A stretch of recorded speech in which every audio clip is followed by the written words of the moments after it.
Not everyone's a grandmaster. But that doesn't mean these stars aren't some of the greatest creators and people in chess. Oh! The poor eval bar. That was one of the most exhilarating games I've been a part of. Presenting the best of the best Rook! that aren't the best. Oh. Danny! The I'm Not a GM Speed Chess Championship 2022. Oh King. no! We've seen the first Botez Gambit. What a way to start off. Evan would not be proud, Alex. Watch your favorite creators scramble. And now Levy's up. It's me! It's me! Rook F1's me! Oh my goodness! Blunder. Oh, Queen F7 mate! Queen F7 mate! And play some brilliancies. Wait, it's stalemate! What a find! What a find by Lars! That was amazing! Watch live on chess.com/TV.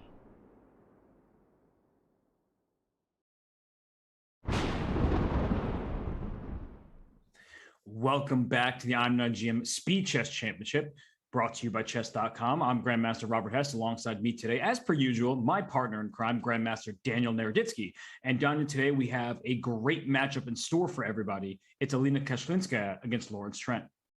I love 7:30 a.m. matches, but if I am to wake up at 6:30, it is to watch an I Am Not a GM SCC match. I don't know how you can trash talk Alina, but I think Lawrence will find a way. I think we're in for a great match. When there's a will, there's a way, as they say. And as we look at the bracket, how each player got here, Lawrence, he did his fair share of trash talking, but he also did a great job beating Gregory Shahadi over the board. So that was probably the most busting my bracket. Thank you, Lawrence. Oh, your bracket, my bracket, and everybody else's. But that was probably one of the most anticipated first round matchups. And then Alina, she, by the scoreboard, seemed to make light work of Carissa Yip, but Carissa kept struggling in time trouble. She was losing on time left and right.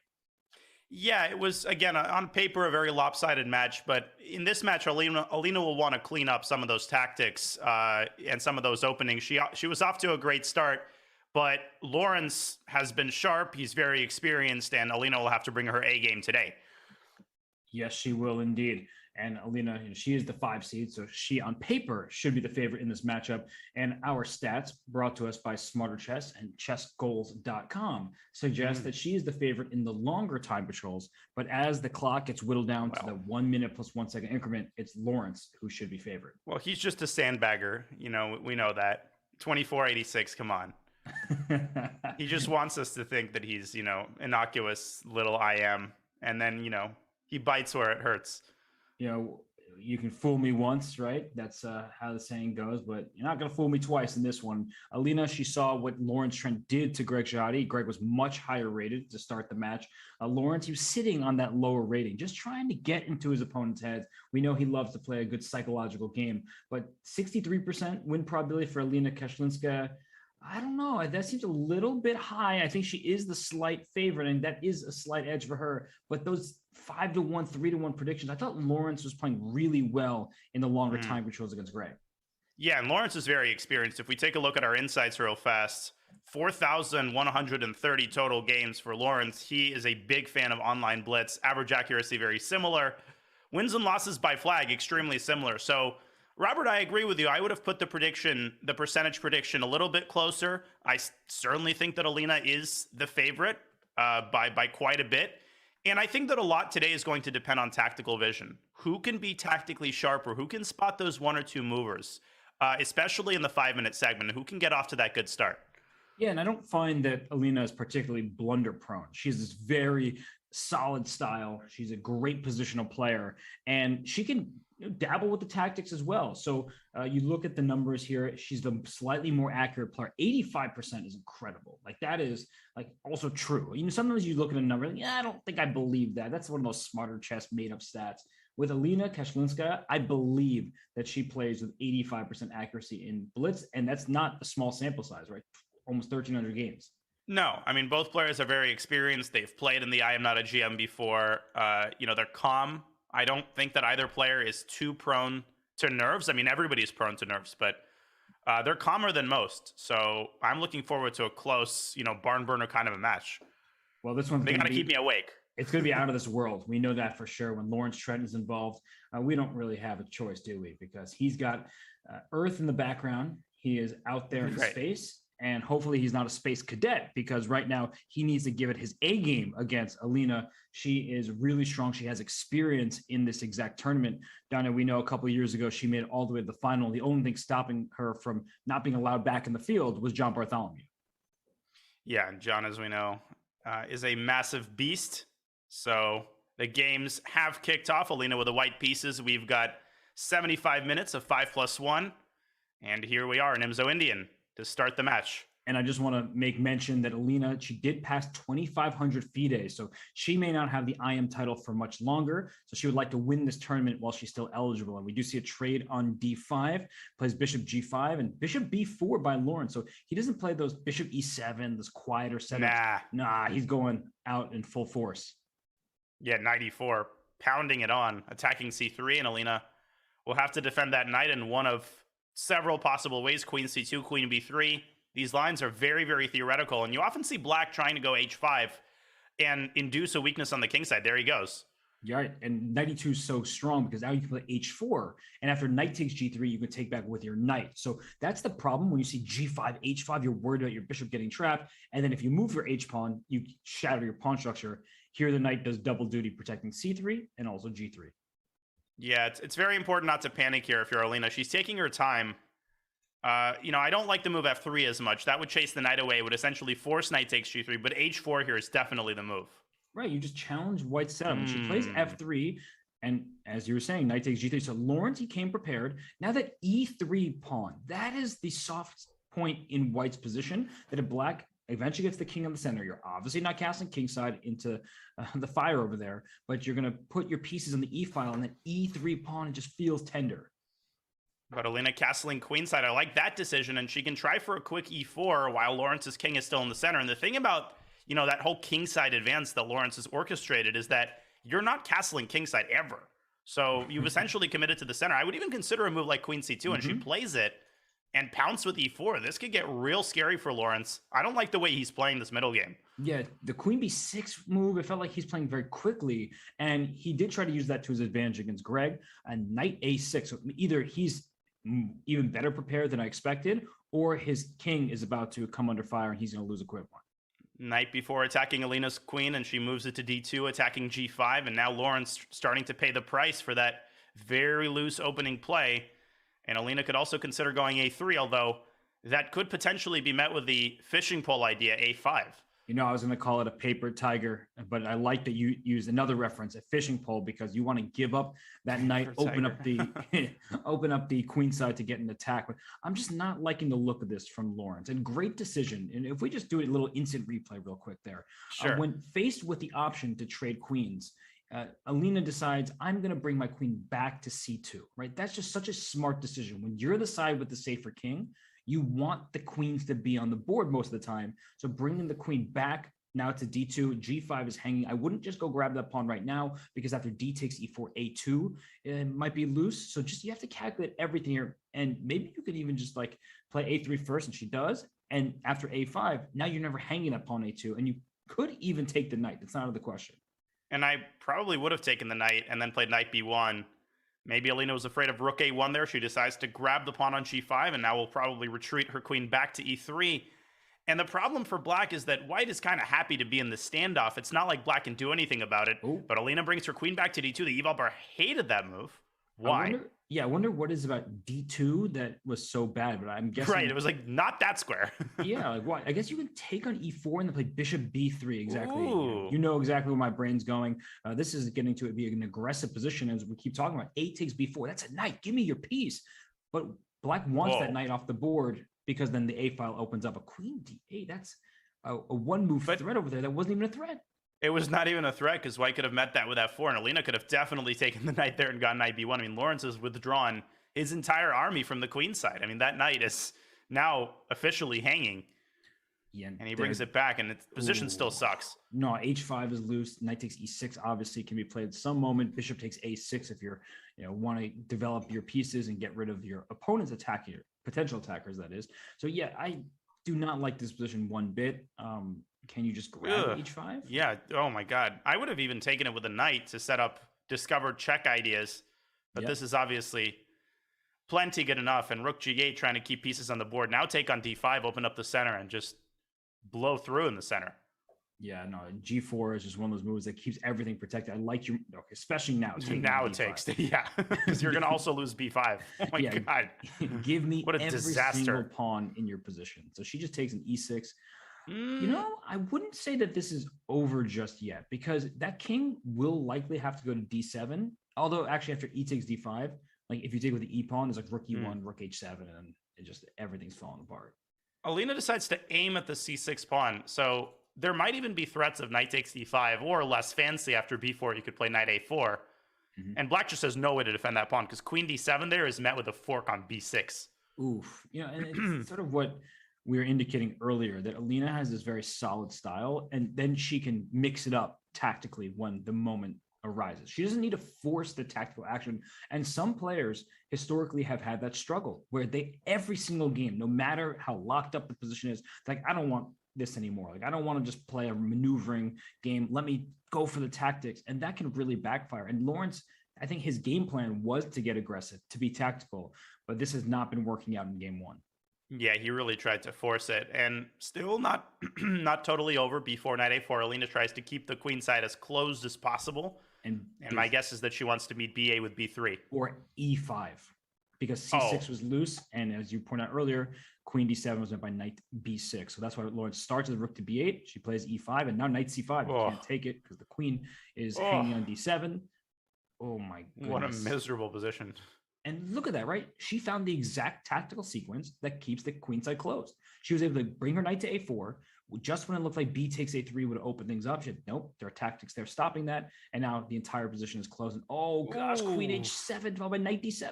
You want to hear a fun fact? Why would be winning without all of her pawns? Like, you do not need a single one of your pawns. All you need is your queen and your knight. Yeah, knight d7, game over. And knight f6. Oof, that's nasty. Okay. Also queen c7, but, you know. Whoa. Bishop d3. Bishop d3, just rubbing it in. Yeah, you can't do anything, Lawrence. You have no shot in this game, right? Like, you can just drop your queen back to h6. Look at Lawrence's piece. The knight on c7 can't go anywhere. The rook on b8 staring into nothing.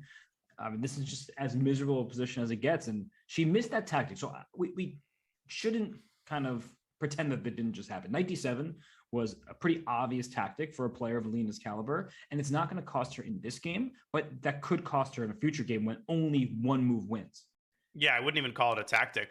I mean, it was very strange that she found the exchange sack and then missed the, you know, the bunny inside the paint. Mm-hmm.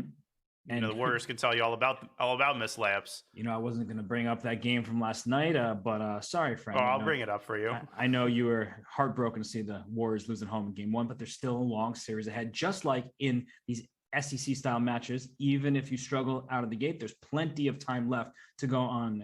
Was it 17-0 run? Yeah, unbelievable. Is there a queen? You had to remind me of that, didn't you? I was looking at for queen takes g7 at some point. She was setting it up, you know, f5, all this stuff happening. Oof. How has Lawrence survived for this long? It's 37 moves deep. I think when you miss knight d7 check, that sort of helps your opponent out a bit. Taking rook h7. Yeah, this I mean, Alina playing with her food here and finally getting down to business.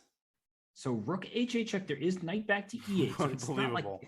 It's not like she wins the material yet. And she can just put a bishop on f5. That feels like the way she's been playing. It's just like the perfect move, keeping everything defended. Black is locked out. And white's technically up material. Oh, bishop f5, bishop d7 mate. How about that? Yeah, no, that's, you know, you want... Or that. Okay, that does the trick. Don't get back rank checkmated, but if you take the b3 pawn away, then you don't have to worry about that ever. Yeah, just knight takes b3 is the simplest, I think. So this is winning any which way. Rook c8, also picking up the knight. Oh, wait a second. Yeah. What about take g2, then go king d8, induce knight e6, and try to go for a stalemate? But your sleep pawn could then move. That's clever. Oh, yeah, that's true. Eric Rosen has rubbed off on you. So since Eric Rosen versus Levi Rosen was the last match, I understand you're looking for those Rosen traps. Always. And Lawrence with a b3 against the French. I mean, that line has been around now for quite a while. And he trades Yeah. on d5, another check on b5. This resembles an Imza Larsen, of course. Yeah, and in this position actually can be quite tricky for black to deal with. Bishop b5 check already giving Alina some pause. She plays knight c6. That's the principal reply. You're not afraid of bishop c6. B takes c6. You're capturing towards the center. You get the pair of bishops. But I think Lawrence, for now, should continue his development. Although if he plays knight f3, one of the things that you have to look out for, like, is there ever like a queen e7 check and the queens might come off the board, which is not really his style.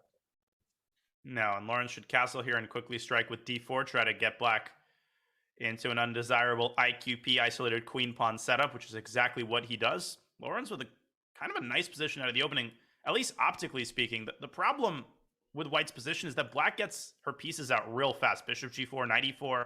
So black's pieces contain a lot of potential energy here, even though it might not seem that way. And one of the things of the isolated queen pawn positions is, as white, when you're facing the pawn, you want to control the square in front of it. Make sure that pawn never pushes. Make sure that you can blockade on the square. But you play b3, so you're not, and bishop b2, so you're not going to follow it with pawn to c3, which is what you'd prefer. Right now, you want your bishop on the c1 h6 diagonal, pawn on c3, and that knight b1 to d2 to b3. But you can't get all that because of your fianchetto over there on the queen side. And now we have a structure called the hanging pawn structure, where you've got these C and D pawns that are themselves isolated from the rest of civilization. And Lawrence has given up the bishop pair, but now he tries to bring his knight to f5. That bishop on b2 might still make its presence felt, especially if that knight moves away from d4. And c4 becomes an option, because with the pawns kind of stuck in place, c4 could have been a way to strike at the center. But instead, Alina goes knight e4. We see a trade. d4 is hanging right now, knight f5 at any moment, as you pointed out. So, Daniel, when you look at this position, we can see the eval bar, but I think we're both good at ignoring that at this point. I look at this and I see all of this activity for black now with the queen on g5, the rook on e4, the bishop on c5.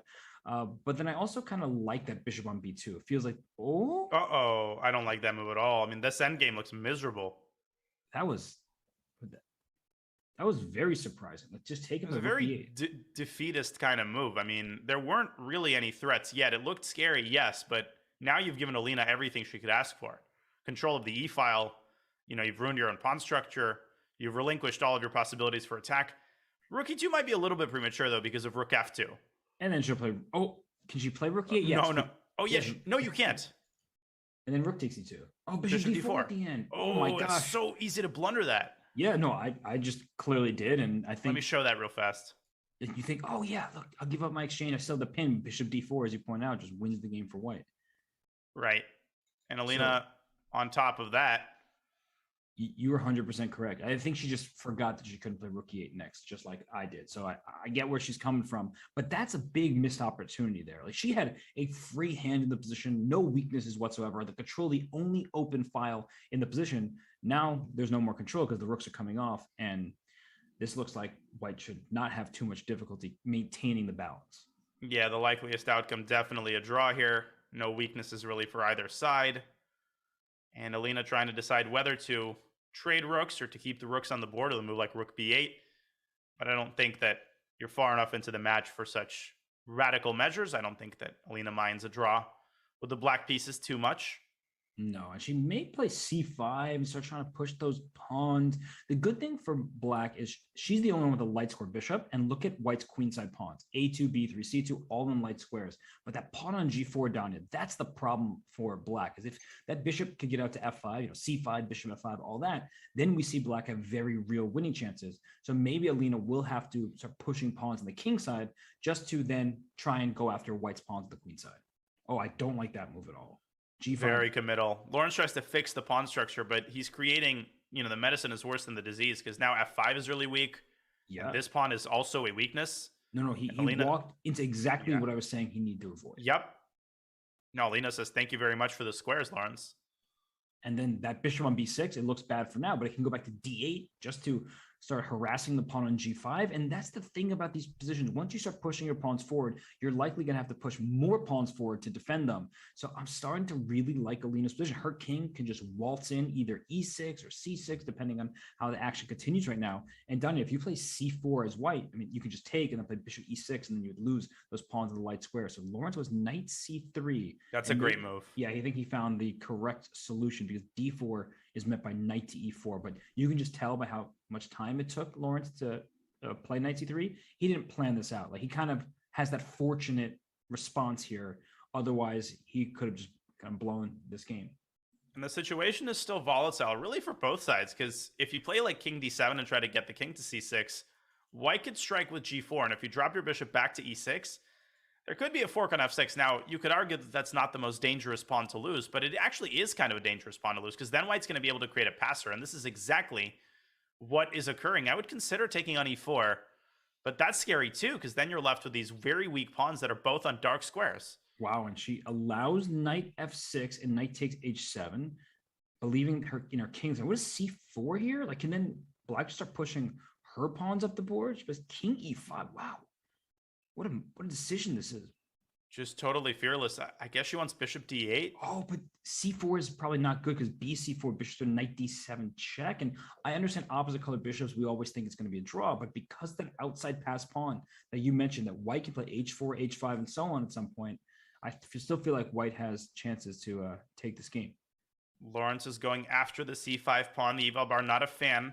It appears that white should have started with the move c2, c4, as paradoxical as that sounds, allowing a protected passer, but fixing the pawn on a dark square. The point is that if black captures on f6, you think I'm totally fine? No, you're not, because white is mowing down all of these queenside pawns that are now fixed on dark squares and therefore indefensible. That is an extremely, extremely instructive moment. And c4 is like the most unhuman-like decision, but now that you point out, I get it. And now look at these pawns on d4 and c3. Watch out for black just flicking in the move d3, a pawn sacrifice, to then spring free the second pawn. You want to hear something funny? Instead of bishop a3, this is totally irrelevant. Bishop c1 would have created a mate thread on f4. Yeah, that actually is a funny mating net, but yeah, unlikely outcome there. Instead, we see the bishop go into c5. The d4 pawn is defended, and the knight can't really help out. That's the annoying thing about Lawrence's position, is he's up a pawn, but it feels like he's the one sort of stuck trying to figure out where his pieces belong. And he does go h4 and bishop b7 check. The king can, I guess, just sidestep that check, but I just have this worry that d3 is going to happen at the wrong time for white, and then c2, and then you're facing a runner. Right. But don't necessarily do it too soon, because, you know, white can just grab that, and then your pass pawn may be one that falls. Yeah, this is totally a 3-result game. It's very hard to say who is even playing for a win. We might see a repetition right now. Oh, king d3, bishop a6 checkmate. Oh my gosh, all these funny checkmates in the position. You don't expect for both sides. That's actually very unusual for both sides to have checkmating potential in such an endgame. Watch Lawrence play king d3. No. King f3. Okay, yeah. He goes for it. Goes for the repetition, it appears. Whoa! Wait, is there just bishop e4? Yeah, bishop e4. Oh, you win the c2 pawn. And then you've got connected passers, and Alina sees it instantly. And that is like, and look at Lawrence. You just see that? His eyebrows raised, and he's like, what am I thinking? I think he believed that he could draw no matter what. And he's like, oh, I'll just be slightly better if she doesn't make the draw. But no, now she's completely winning because c2 drops, and then there are the runners. It's still not trivial, though, because Lawrence just made a very crafty move. He's going to park his bishop on a5 and try to prevent d3 for as long as possible. Bishop b1 here. And then if you go a3, I go bishop a2, and you can't play b4 because I start pushing my c pawn and then my d pawn and all that stuff. And it feels like, oh, that's wrong. I'm saying apparently not the best. It's incorrect. Well, it was Robert Hess's suggestion, so by definition. Yeah, I just don't think those pawns can go very far. The king goes up to e4. The pawns start marching up the board. So what can white? No, this has to be winning. I feel like even though the eval bar dipped a little bit, it's like one of those things, you're slightly imprecise, but yeah, it's still completely winning. Yeah, I guess there was some sort of engine-like defense with h5, and Lawrence should try to play h5. That's really his only hope. But black actually wants to just play king e3, not king d3, but king e3, which Lawrence tries to prevent. But now king d3 probably really good. Yeah, and now king e3 played. If you played bishop a2, then that h pawn would have started running away, and you would have to deal with that. King So, C2. yeah, the D3, D2 is very straightforward. Can't stop it. Goodbye. It's over, and Lawrence never got off the ground on the king side. And another big win for Alina. She gets off to a 2-0 start. Just overzealous. That was a pretty solid game by Lawrence. Back and forth they went, but he made the last mistake. Well, I think that Alina made a mistake, which went rookie 2, but Lawrence made a blunder, right? When we try to categorize our, how we're playing and when we're not finding the optimal decisions, like Lawrence just lost the game with his mistake. Alina, it went from much better for her to slightly better for her. And I think that's her thing, is like she doesn't really full on blunder that often.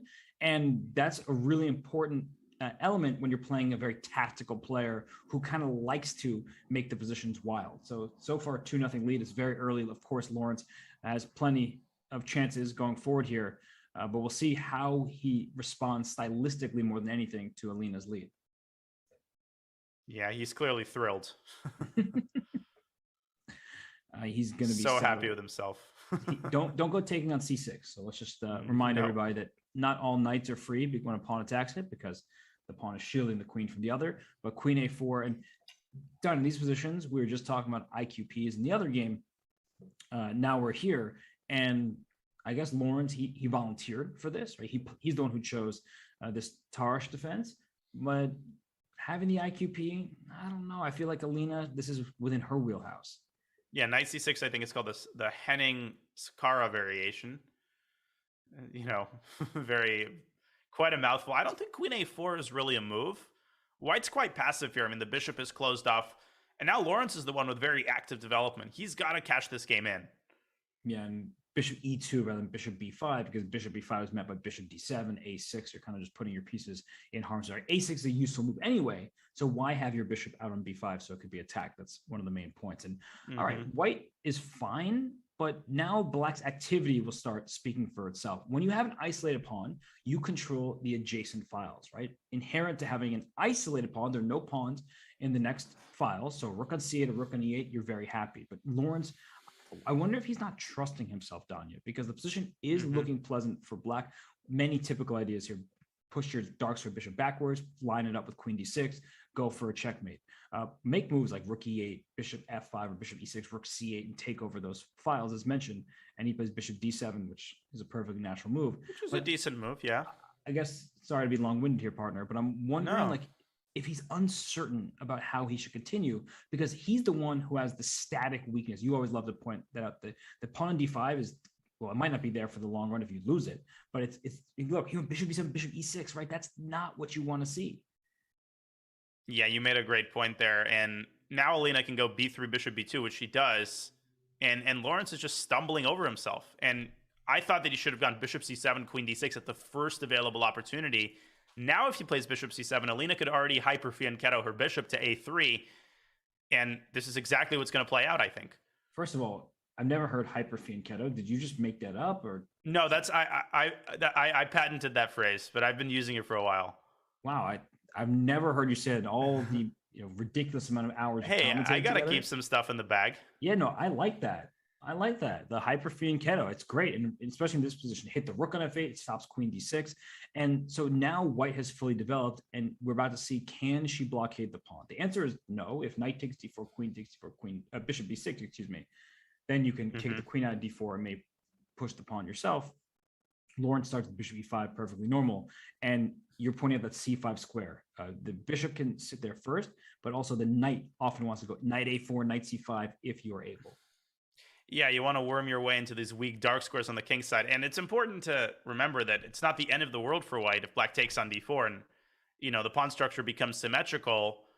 White's pieces are a little bit flimsy on the queen side. That bishop on a3 could be subject to an attack by the queen. Alina decides to change the structure with knight takes e6, potentially. I'm assuming Lawrence will take with a pawn, but that's not a given.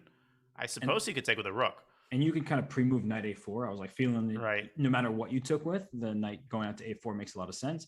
Alina said, "Is queen d2?" I don't like queen d2. I get it. She's connecting her rooks. That's all great. But it just feels like one of those moves that you kind of just play without thinking, just as a move. And then you're like, well, what's my actual plan? Because queen a5 was a useful move for black. And now your bishop's back on b2, which is normal enough, but it feels like black can kind of seize the moment right now, as you're pointing out. Right. And Robert, I have to replace my headphones for a second. You're cutting Okay. out. So keep talking for like 20 seconds. I gotcha. Well, knight e4 played. It attacks this queen here. And if you take on e4, and we're just going to see this sequence, after queen takes d2, knight takes d2, this bishop is lost on b2. So now we have in position with opposite colored bishops. And something that's very important here, there's only one open file, and black is about to control it. So this rook is coming to c1 now. So there was a moment there, Donna, if you don't mind, can you just rewind instead of bishop d6? Sure. Was there like a knight d4? After knight b1. Ooh. Oh, here as well, but after bishop a3, and see where you go one more. Was there knight d4 here? Well, there was knight d4. And the point is, if you take, then rook takes c2 and you hit the bishop. If bishop d3, you take on a2, defend the bishop, defend your own bishop. If rook c8, then you take first with check. You have to go to h1. Otherwise, there was a bishop d6 intermezzo. And then you get a miserable endgame. I mean, even rook c1. That's exactly what I was saying. Rook c1, trading off the rooks, winning a2, and you see the eval bar completely winning for black. That was a golden opportunity right there. And this is what I'm talking about. You know, those one or two movers, you got to see them against someone like Alina, because now, even though the eval bar is showing total equality, it seems to me that white is now in the driver's seat. There's knight c5, there's bishop takes a6, and Lawrence, he kind of panics here. Now, what is the best reaction to d4? Is it bishop f3? Is it knight c5? It's probably knight c5. Knight c5 is great because you've covered the d3 square in addition to attacking b7, attacking e6, and trying to line up your pieces. Look at those pawns. They're all on light squares, Danya. That's a light square bishop for Alina. So knight c5 is, I think, very accurate here and just an excellent move for her. Yeah, these problems with these pawns, and white's doubled rooks on the c file, and black's entire queen side is about to collapse. And the d4 pawn, it's a paper tiger. It can't go to d3. All you can really do is take on e3, and then white could even respond with knight takes b7, potentially. Or you could recapture, and then knight takes b7 is essentially unstoppable. Yeah, no, that's a big problem. And in these positions, at first you're looking at the a6 pawn because there were bishop takes a6 ideas that didn't quite work in this setup, but then the knight gets to c5 and everything, the house falls. E6 is vulnerable. Knight takes e6 followed bishop c4. A knight takes b7 is possible even if black defends the pawn with like rook e7. You can just take and then c6 is loose. So this position is falling apart for Lawrence. He just is going to be down at least one pawn and probably more. So yeah, I feel like he just missed his moment there with the tactics along the c-file. Yeah, now he's burning his clock trying to figure out how to salvage the remnants of his position. And it looks like Alina is on the way to a third victory, and that would be a disastrous start for Lawrence. But as you pointed out, there's oodles of time. There's 48 minutes left in the 5-minute segment. Lawrence has been competitive. He's just missed very important moves in critical moments. And this game is obviously still not over as he fires off knight b4, attacking Alina's rook. Right, and you may think rook c4, knight takes a2 is impossible because the knight's going to get trapped. But there's that c3 square. Don't forget about that one, where the knight gets out to c3, and it's still a game. It's very competitive at that point. Yeah, it definitely is. And for that reason, Alina could consider shifting her rook to d2. I'm not sure that that is the right approach either. You might want to just counter-strike with knight takes b7. That's very complicated to calculate, and Alina now down to a minute on the clock. And for the first time in the match, we could see a serious time pressure, and she does play rook d2, and the eval bar disliking that move very strongly. Yeah, now you can take on f2 check and intermezzo, and this king is on the dark square. So at some point, bishop a7 has to be considered.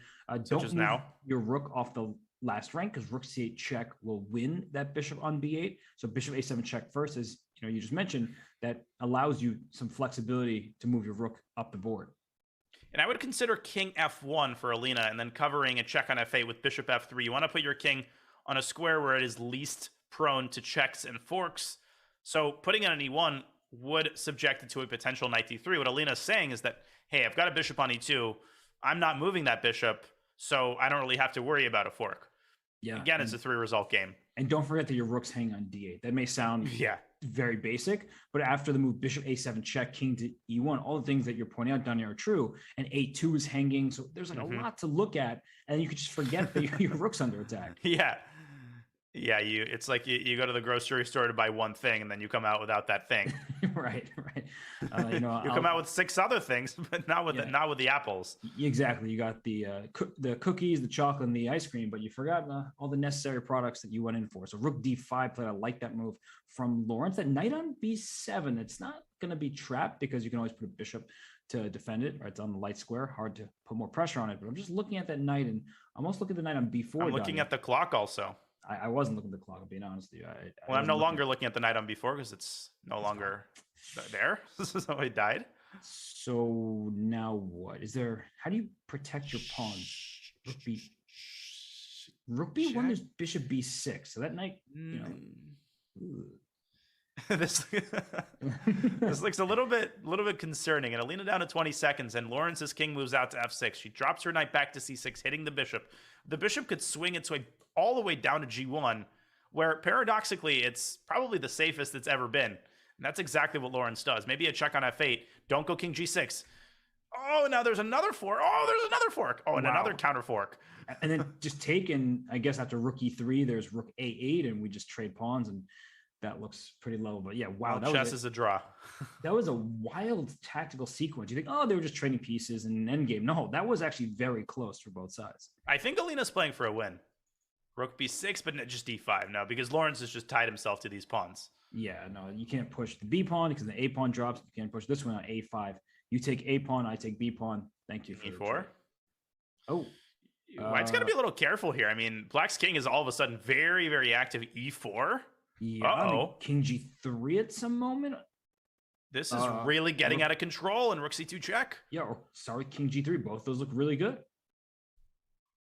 Now the king walks into E3, and rook C1 is a mate threat, and Alina has to make decisive weaknesses here to prevent the mate.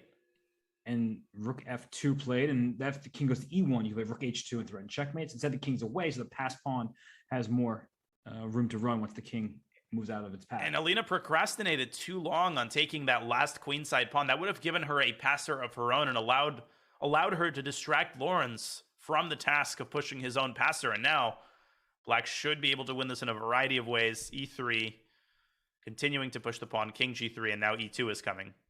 Ooh, yeah, maybe not. Ooh, okay, and if the king took an A5, the rook protects it, but I guess your king's just 100. I would have gone rook F7 there. It's still not over. Alina clinging to the game, but king F3, and now rook A1 is essentially unstoppable. And Lawrence is going to get his first win. And you could see the relief on his face. You know, he lost those first 2 games. You could think that that third one was about to go her way as well, but he's like, okay, I can do this. You know, I just scored a victory. It's only a 1-point deficit right now, right. But we are getting a French defense. I wasn't entering today's early action thinking that I would see the French, but we have it. And once again, Lawrence, he gives away a pawn. He wants that tactical flair to each and every game. Yeah, this is a super fashionable line where White does not recapture on D4. Now the move H4. This is all pretty standard fare in recent years. Mm-hmm. A3. Yeah, just like, please take me on C3. Just let my knight develop. And if you take now, there's knight takes C3, a bishop E3 move, a knight to A4. Give me those dark squares on the queen side. And the knight on E7, the bishop on F8, Danya, they're fighting for the same squares. Ugh. This is a great coffee house opening, and maybe not even just a coffee house opening. I think it's just objectively quite decent for White. Yeah, I mean, everything's decent against the French, but the Milner Berry is a respectable line for sure. And so Lawrence, he's not afraid to be down material. And here, Black has no space but an extra pawn. Right. Oh, I thought the Milner Berry was when White recaptured on D4 and then sacked the pawn that way, not when White didn't recapture on D4. But I guess this is also the Milner Berry. Yeah, I think it's like the stem, like the umbrella variation, right? The Milner Berry. And queen D8. I like that Alina's not castling, because you may castle and then there's going to be like a bishop B1, queen C2, line it up for an immediate checkmate. Right. So I think Alina keeping her king in the center leaves her with more of a moving target rather than just like, let me go for the checkmate express. No, that's totally on the money. And she drops her knight into C4.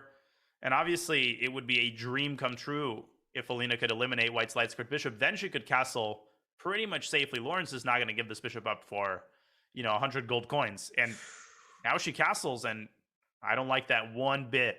And I'm not sure I like knight H5, because we were just talking about trying to deliver a checkmate. Yeah. What was wrong with bishop C2, queen D3, and so on? Nothing. I think I was just winning. Yeah, that was just like a very forcing sequence. And now, Lawrence can go back. He can play bishop c2, queen d3, but it's given black very important time.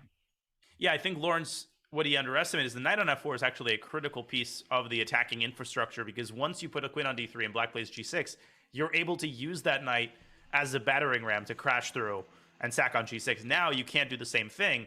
Now, I don't think this is all that bad either, but it's not checkmate immediately. Yeah, and I'm wondering. I gotta close the window. Yeah, all good. I just heard that. I'm sorry about that. No, you're fine. I muted some sirens before, but rook e8 played, and that's not the correct move according to the eval bar. And it looks like Lawrence can continue with his attack, and he does. And the eval bar study is very high, but this is just a very clear position where white is aiming at the black king. Now knight f6 check is available. Lawrence spots it. And that's sort of funny. This doesn't sort of make sense for the most part, that winning an exchange actually dropped the eval by over a pawn's value. Yeah, because black is already up a pawn. It's a protected pass pawn. Your king is now as safe as it's ever going to be on the king side, I think. Mm-hmm. And the position is relatively close. The value of the rooks is somewhat diminished. Right. Oh, this is still very scary, though. Can we throw in an f5 right now? Because it forces the queen trade. And then that's a classic.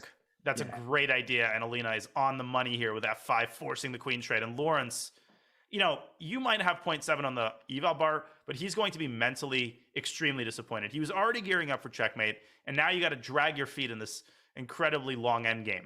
And play d takes c4, knight e7, bishop c6, knight d5.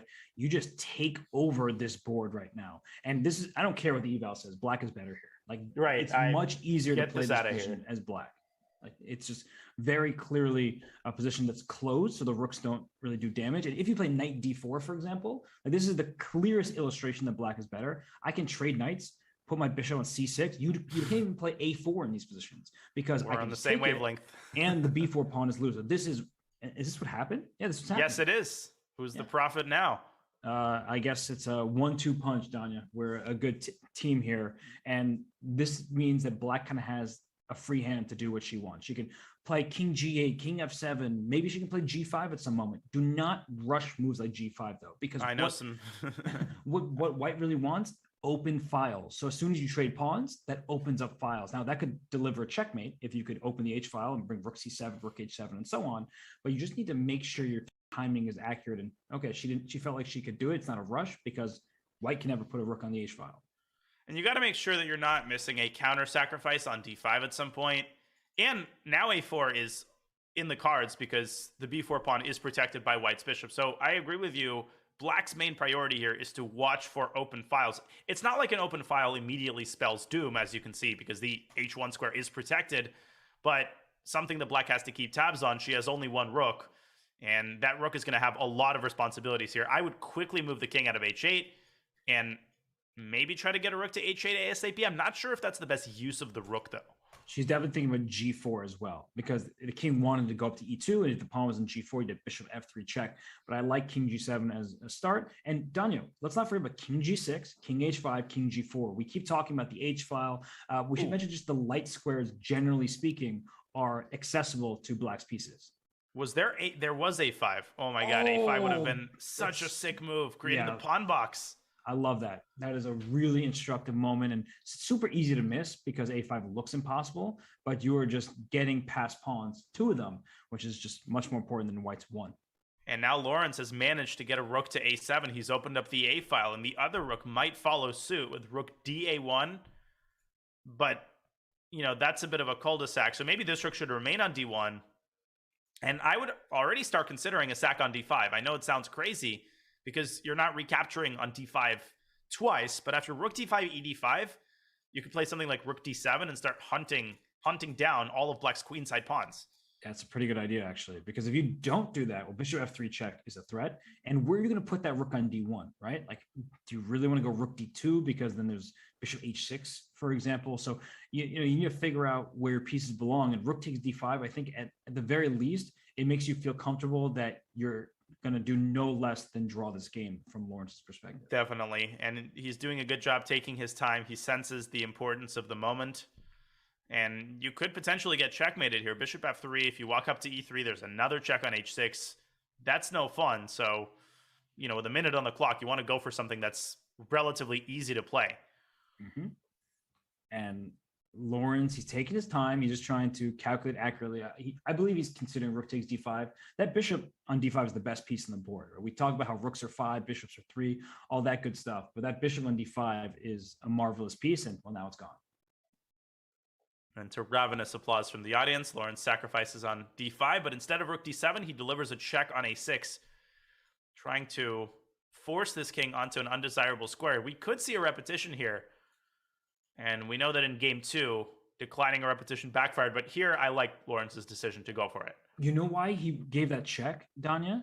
Is the move d4 here is available for black. And if you play rook takes d4, it's very important the king is on h7 from white's perspective and not on g6. Because after the king's on g6, you have bishop takes e5. With the king on h7, you don't.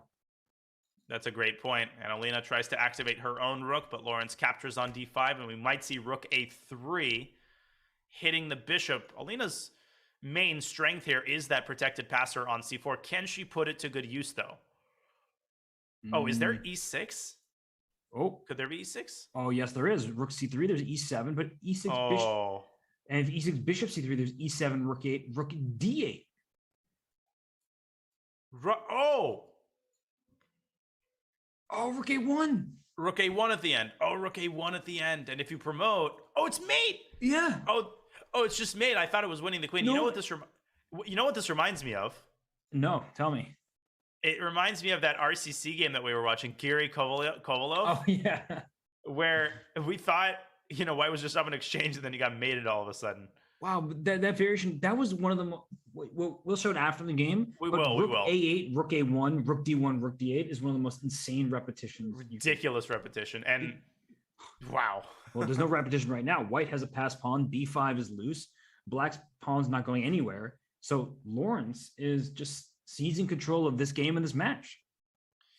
Yeah, and Alina should probably just give a check on a1 and return to a2, and then Lawrence can zigzag his king around to d1 and then towards c2. And it's very important that the rook is defending the bishop, because you can walk all the way back to b1, but Lawrence goes for the draw.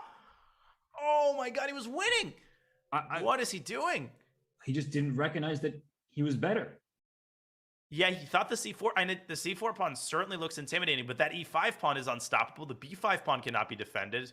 Alina dodging a big bullet there. Yeah, that was surprising end to the game, but it's much easier for us to say we have the eval bar on. We don't have the stress of the result of the game. But Lawrence playing this variation again, he is now down a pawn because queen a4 check came first. So that's the thing about Alina, right? She recognized, maybe I didn't do it the right way the last game. Now she throws in the check. She wins a pawn. And all right, I like that Lawrence. He's playing actively. He's not afraid of anything, but a pawn's a pawn. He's playing his style, and I've always struggled in these positions from White's perspective just because of the incredible amount of activity that Black's pieces have in the long run. It's not that your king is in any imminent danger. If anything, it's your queen that's in more danger than the king, because Black threatens all sorts of shenanigans down the d file, and if you move to c2, then the other rook is going to bother you from c8. If you go to b3, there's knight a5, so the queen has really no safe haven here. Ugh. Yeah, no, there isn't. And the queen, if you go...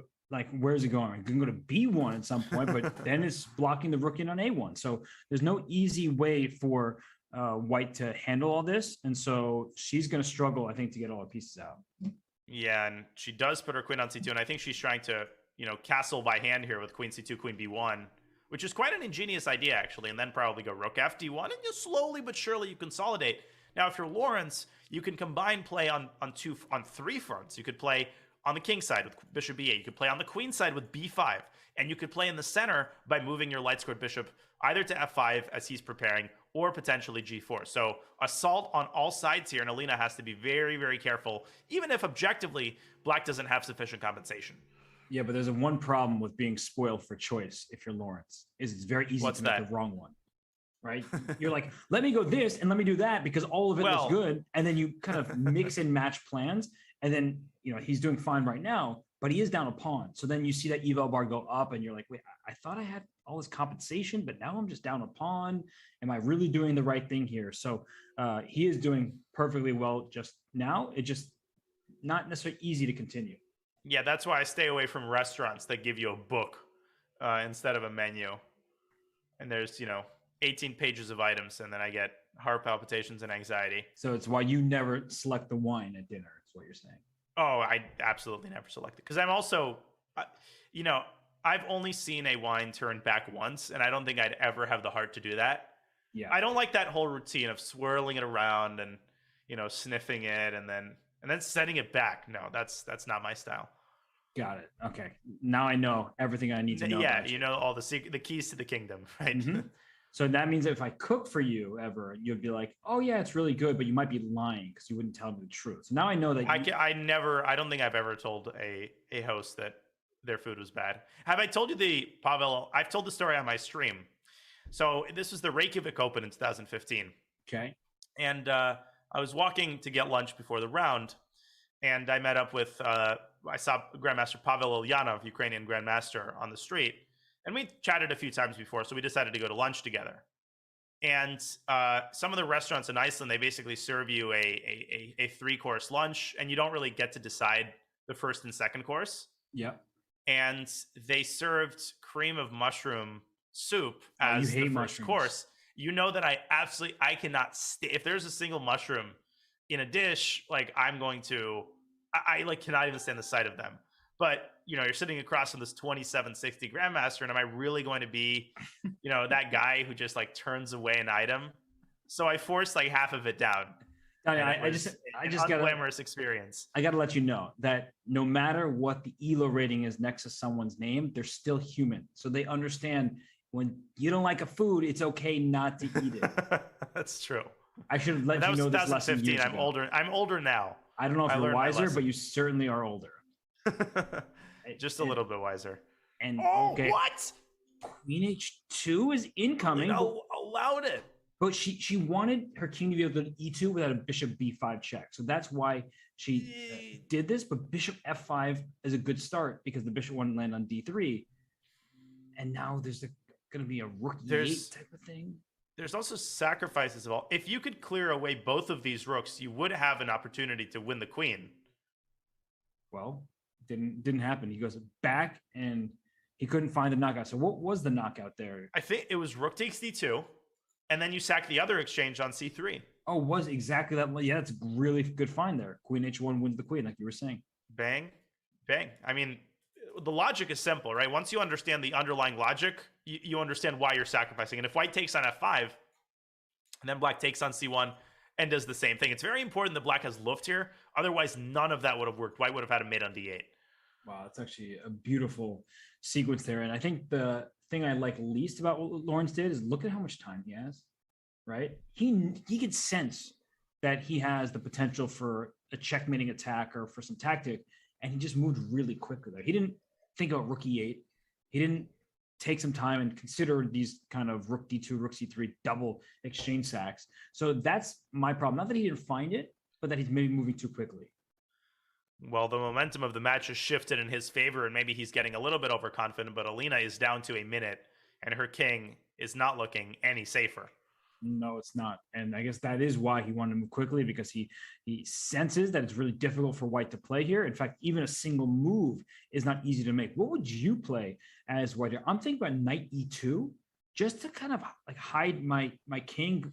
My knight might have to go to G1, but at least I'm trading pieces. I'm thinking of a pun that I just created, but I don't know if you want to hear it. I don't want to, but you're going to keep thinking about it unless you say it. Okay, so I have to expunge it from my system. Yes. What does Lawrence stay in when he goes camping? A Trent. Oh my goodness. Yeah, I'm done now. I'm glad you got that out of your system. Anything else you want to get out of your system? Well, no, I'm good. I'm good for now, but okay. I'll let you know if just something else comes up. I mean, what Alina's trying to get out of her system is that queen on H2. Well, the queen on H2, these rooks that are just barreling down towards her pieces. So if she can trade off some of the attackers, her king will feel a lot safer. Queen H1 check is not mate. The king was escaping E2 before. Now the knight will have to retreat to G1. And it looks, as you're pointing out, that you might just lose that knight, but the king can always run out to E2.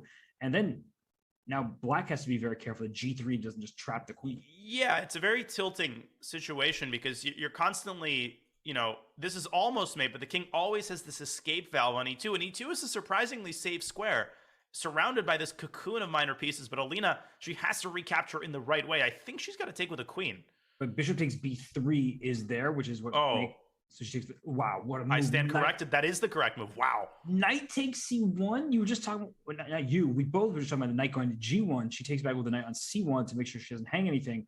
And by the way, Danya, Black needs to be very careful that bishop f4 doesn't come and just win material. So king e2 actually sets up the tactic bishop f4. Yeah, but unless something like that happens, I don't see Alina pulling this off with 27 seconds. So her best bet is to catch Lawrence on a tactic like that. The sad thing is, even after bishop f4, you could take on f4 and keep attacking like nothing has happened. So Alina's going to have to demonstrate incredible accuracy, and that's exactly what she does. Danya? I spoke this into existence. Oh my gosh, because bishop h3, he was trying to go off the f2 pawn. Now he's going to lose his rook. So it's queen f4, rook takes d. It's an exchange. And you also lose the bishop on h3. So it's a full rook. I totally blundered that. Completely missed it. We know we're going to hear about this game in the post-match conference. Oh, golly. Okay, you sound nothing like Lawrence. No, I know. I don't even remember what he sounds like. I don't really miss the sound of his voice. And Alina, it's not over, Robert. The king is still weak. We've seen crazier things happen. But now she's got 30 seconds. Okay, it should be enough. Yeah, the knight's coming to d3, where it defends the only weakness in the position, the f2 pawn. Then she plays queen b2 and pins that knight. It feels like the next bunch of moves are very easy for white to make. As Benjamin in the chat says, Trent is gobsmacked. That's a good word to use. Gobsmacked. That's really good. Oh, gosh. Knight d3, perfect piece now. And then you can bring queen to b2 with check and a rook to c1 and all that good stuff. But don't play queen b2 now. Queen c1. Yeah. Just keep the queen on the light squares. Right. And already there are knight move threats. Queen b4 forces queen a7, I guess. Bishop g4 restricting the knight, but Lawrence kicks the bishop back, and now he gets his knight to e6, and he's still trying, but Alina dips her king back to f1. Exquisite technique thus far. Knight f4 now becomes a threat. Knight f4 wasn't a threat a moment ago because knight takes f4 was checked to the king on e2, but now knight f4 will force pieces off the board. And that's the problem. When you're up so much material, every trade is automatically a threat. Yes. Like a minor piece trade is already a threat. And that's why knight c5, it loses a pawn, but it trades pieces off. You're up a rook. Who cares about one pawn?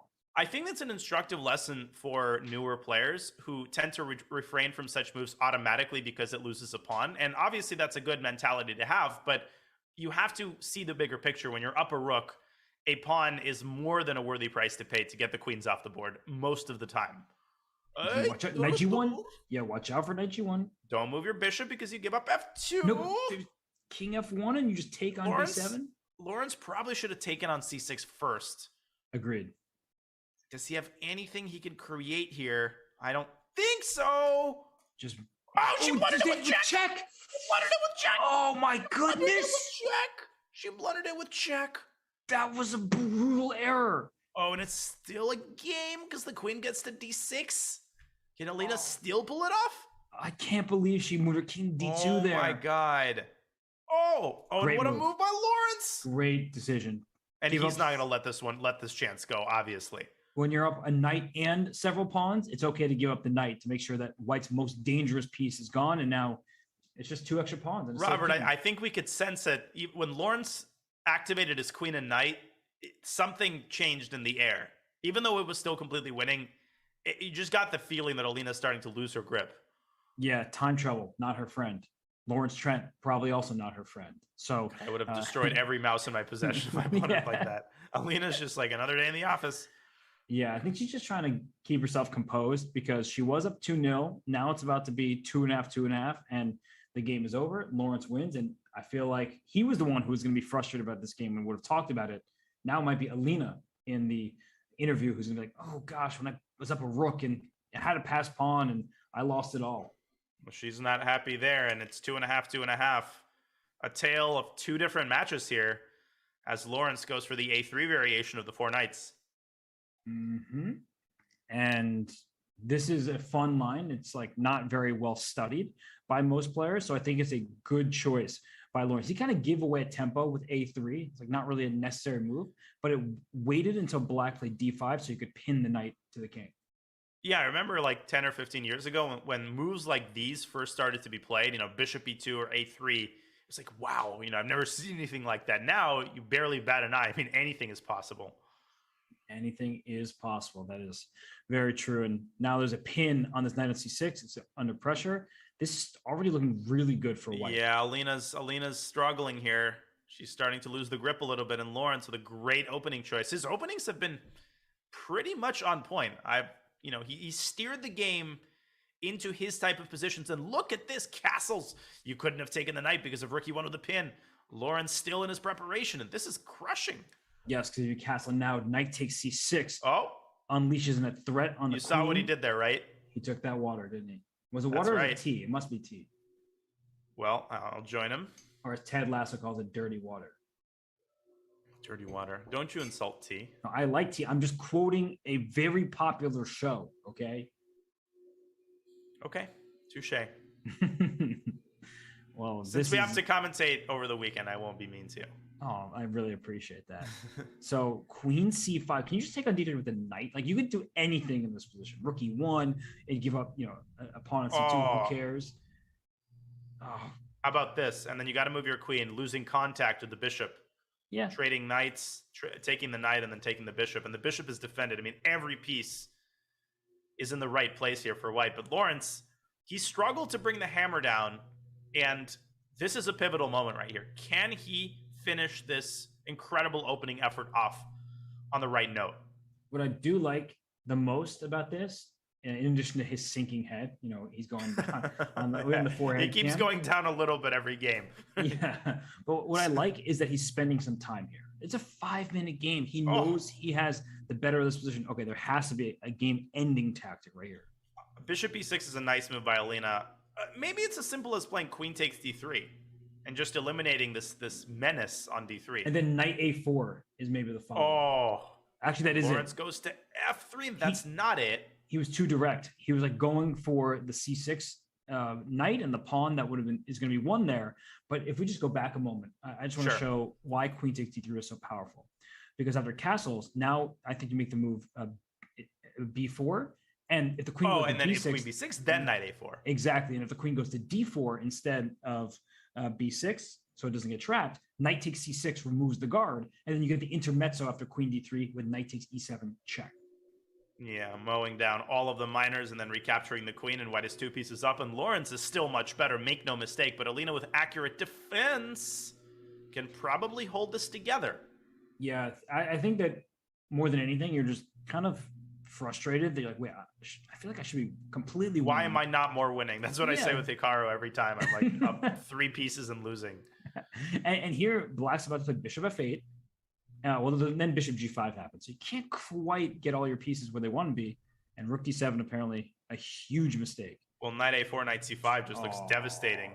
Oh, she walked into it, didn't she? She walked right into it. The moment you have this forkable, 2 pieces on forkable squares, but Lawrence way too passive there with rook e2. I think he's setting up knight e5. I can see what he wants. It still looks really good, to be honest. I mean, everything looks good here. But knight d5, it looks like a reasonable response. Knight e5 played. How is knight e5 not a good move? Right. I guess it's because of knight takes f4, and you can't really take the rook because of knight takes e2, but Alina goes back to e8.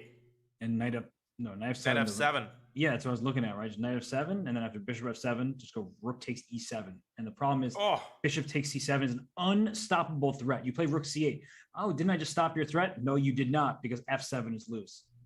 Oh, that's a very instructive line. A lot of people would struggle with this because it doesn't look like it's that winning after rook takes e7. You just got to look one move further, and you got to see the threat against the bishop is entirely unstoppable. Maybe Black can play rook f8, so...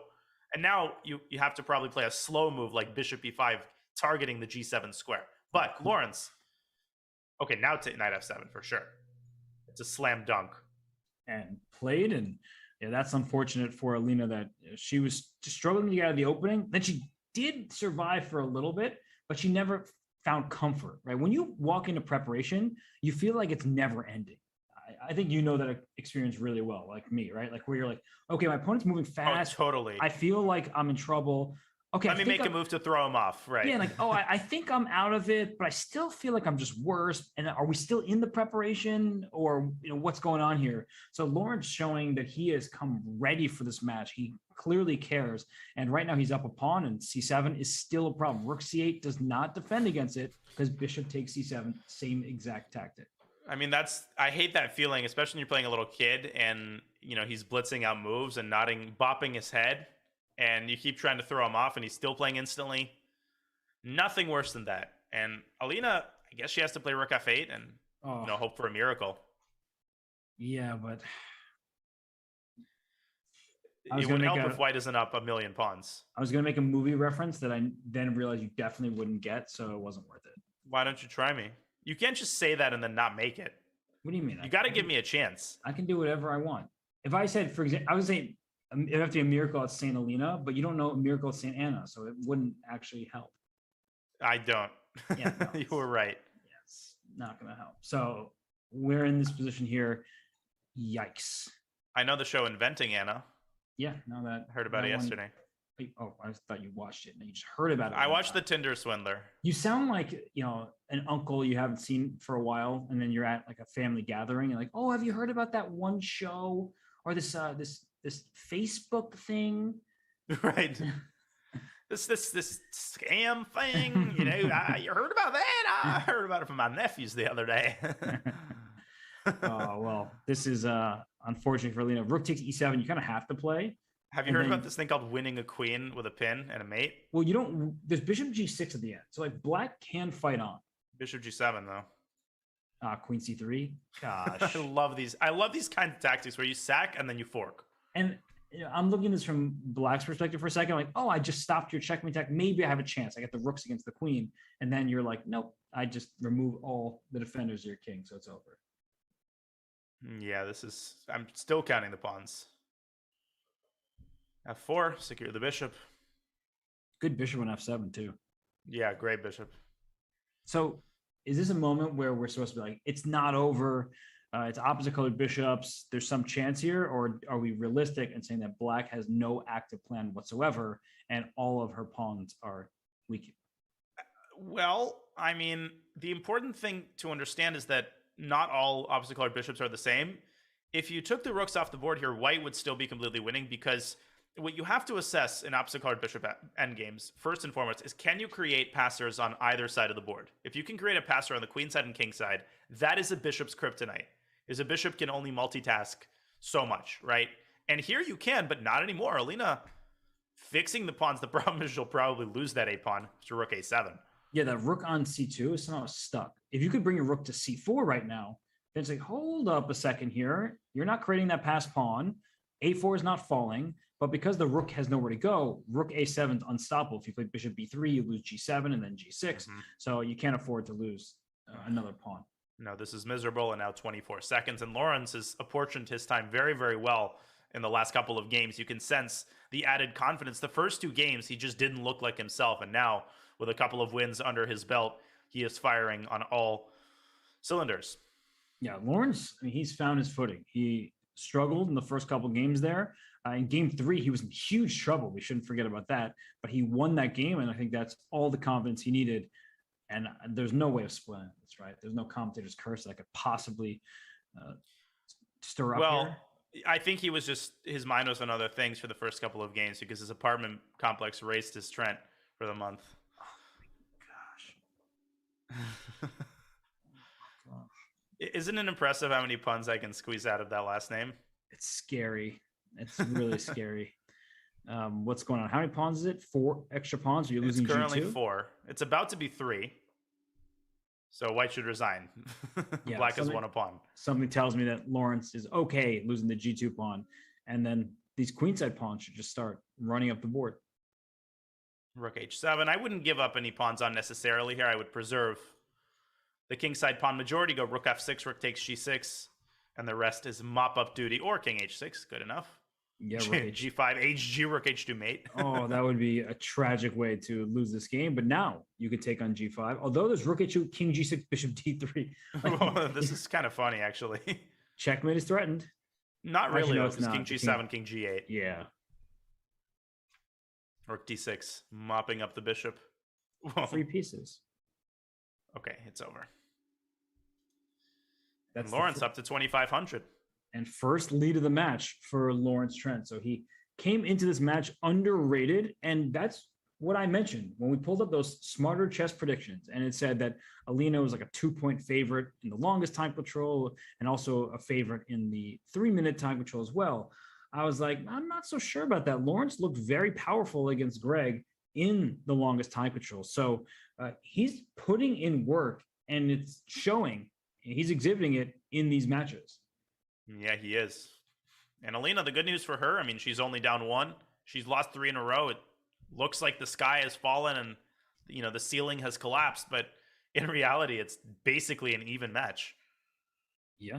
And Lawrence playing A5, just preemptively stopping any A3, B4 ideas, also giving the A6 square to the knight. Now goes to C7, over to E6.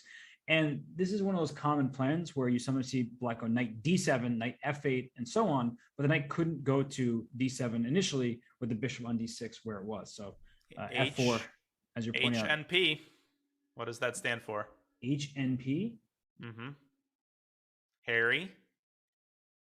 Nelson. Okay. Pillsbury? That's right. Okay, I know who that is, but at first you said HNP, and I was like thinking of some kind of Harry Potter reference with an N in the middle, and I didn't know what was up. Harry N. Potter. This looks like the Casa Corley game that won Game of the Year against Moisenko. Yeah, but the pawn was on F3 in that game. But black is down like 50 tempi in comparison to that. You know, when you see it, when you're mentioning Pillsbury, like, oh, you see one piece on a certain square, and you're like, oh, that reminds me of that game. And you're like, nothing else is the same. That famous game where black won a fascinating tactical sequence, and you're like, oh, let me do that. And then nothing else is right here. You know, there's nothing else correct about black's position. F4. If people in the chat are interested, I'll type the game in, and you can Google search it. It's honestly a brilliant game, and it's the same opening, but a lot of the other circumstances were different. Here, white just seems to be completely in charge since F4 is coming. So the best part about that Moisenko-Corley game is it happened once before by Corley. Like, he won a game with the same opening. So yeah, welcome to my casa. I'll give you a Blanca slate for your casa jokes, but you got to stop it. All right, it's too early. We woke up very early for this match. We're kind of on point with the puns this morning. My gosh, yeah, it's I'm unhappy. But is F4 just crushing now? Well, there is 94. The thing is, if white, good morning, Alexa. If white takes everything on E4, where have you been the last hour and a half? Okay, thanks for disrupting my train of thought. Now I forgot what I was going to say. Oh yeah, if white takes everything on E4, how do you assess that resulting position? Does black take on B2 there? Is black actually all right? I think black does get that pawn, and then white regrets it. So king H1. Whoa, cold-blooded. Can you explain it for me, though? Why does the king need to be on H1? What have we gained by putting the king there? I'm not sure, but it just, is redolent of, Soviet school of chess. And it's just hard for black to make a move. Because if black had played bishop F5 here, white would have had bishop takes F6, and you can't recapture with the knight. So it's one of those semi-waiting moves, which can be very hard to deal with in practice. No, it's true. Where it's like, improve your position, because all your pieces are on squares they need to be on, and you can't actually move anything else. So now after B takes C3 done, this looks very good for white. You can push that pawn up to C4. As soon as the words left my mouth, is like, well, now C5 is a threat. Obviously, you can't take on C4 because the E4 knight was loose. And where is is there a queen A2 type of move? Like CD, queen A2? Oh, CD, bishop takes C4 first, then you force D's, which is what you're saying, and then queen A2, hitting A3, hitting F7, and winning the game. But Alina, she closes down the queen side instead with C5, and I'm not sure that is the secret sauce, because now F7 is defended. And see, Robert, that's what I'm talking about. At these critical moments, you got to operate more accurately. But it still looks great. F5. She's ready to ram that pawn forward with F6. That bishop is out of play over there on A3. And so even though black is up a pawn for the time being, it doesn't feel like it. You're playing down material. The rook on 8, not in the game. The bishop on C8, stuck at home. Queen A2 any moment. This is just absolutely falling apart because queen B2 wasn't played. Trentovich should have played queen b2, by the way. That was the only way to stay in the game, really. For sure. But anyways. No, I think I understand why he didn't do that. He tried where bishop takes e4 and then queen c4, something like that, where black's queen was out of play. But here f6 and then queen a2 and Right, exactly. But you got to go for it. You got to play f6 because otherwise, if white plays f6, the death knell will sound. But if black plays f6, you're walking into a tactic with check and then just hoping that you can somehow survive the aftermath, which doesn't look likely. Yeah. And now Lawrence dropping behind on the clock. It almost seems like when he's up on the clock and confident, he's won all of those games. When, he takes a long time in the opening. Really, the outcome of the opening has influenced the result of virtually every game. When Alina gets her types of positions, she's incredibly dangerous. And here comes f6. Oh, I would have just taken on g5. Just open up black's king and then go queen e2, queen h5. Oh, that actually looked very promising. This doesn't look so bad either. You can just play it a little more slowly. Nope. Okay. I thought queen e2, queen h5. Okay. Your idea was very clear. Queen f3, queen h5. So she first grabbed the pawn, then is going to go queen h5, and then checkmate the black king. Yeah, these light square weaknesses are totally devastating. And if queen d5 here, Alina can just send the queen away with e4 and then proceed with her plan. This is completely and utterly lost. And white doesn't even have to hurry with queen h5. She could set her pawns in motion with e4 and d5 and just stomp all over black's position. Now queen d5. And then h4? Or did you have rook g8 there? It doesn't feel very okay, but I guess for the moment you're holding on. There's no total knockout just yet. Because e4, queen e4, knight takes f7, there's queen g6. Right. Yes. Exactly. Right, precisely. Wait, actually that... Oh. Uh-oh. Queen e4. If knight f7, queen Alina g6? Alina missed queen g6. And now it's totally a game now. Yeah, because... Oh my goodness. It's actually even material, and that bishop on b4, which is out of play, it's going to help push that a pawn at some point. But Alina rushed it with queen h5 and then just sort of panicked. Why is it plus 2.4? It actually looks like anyone's game. So knight e5 check, king h7. Now f7, rook f6 probably. Oh, you got to be active and then try to slam a knight onto d7 before it's too late. Right, because the rook has to go in front of the pawn to f8. And then you go rook f6, rook f1, and as you're saying, knight d7, and just throw all your pieces forward. So she senses the moment. Not easy to spot, but Alina remains on top. And Lawrence's biggest chance here is to get this a-pawn moving as quickly as he can. And knight g4 and Alina with amazing ideas. It's just going to be checkmate. I was like, what is she doing? She's giving away her best piece, but she sees checkmate. But what if h5? Where exactly is the mate there? Rook h6 check. Oh, and you're g7? Oh, you are... Okay, check here. e5. Rook I take it. Rook. Okay, rook f1 first, then I move to knight d8. f6. I move to d8. And then bishop d6. Yeah, you're gonna hunt the king down eventually. Rook f7, rook h8. Yep, that's it.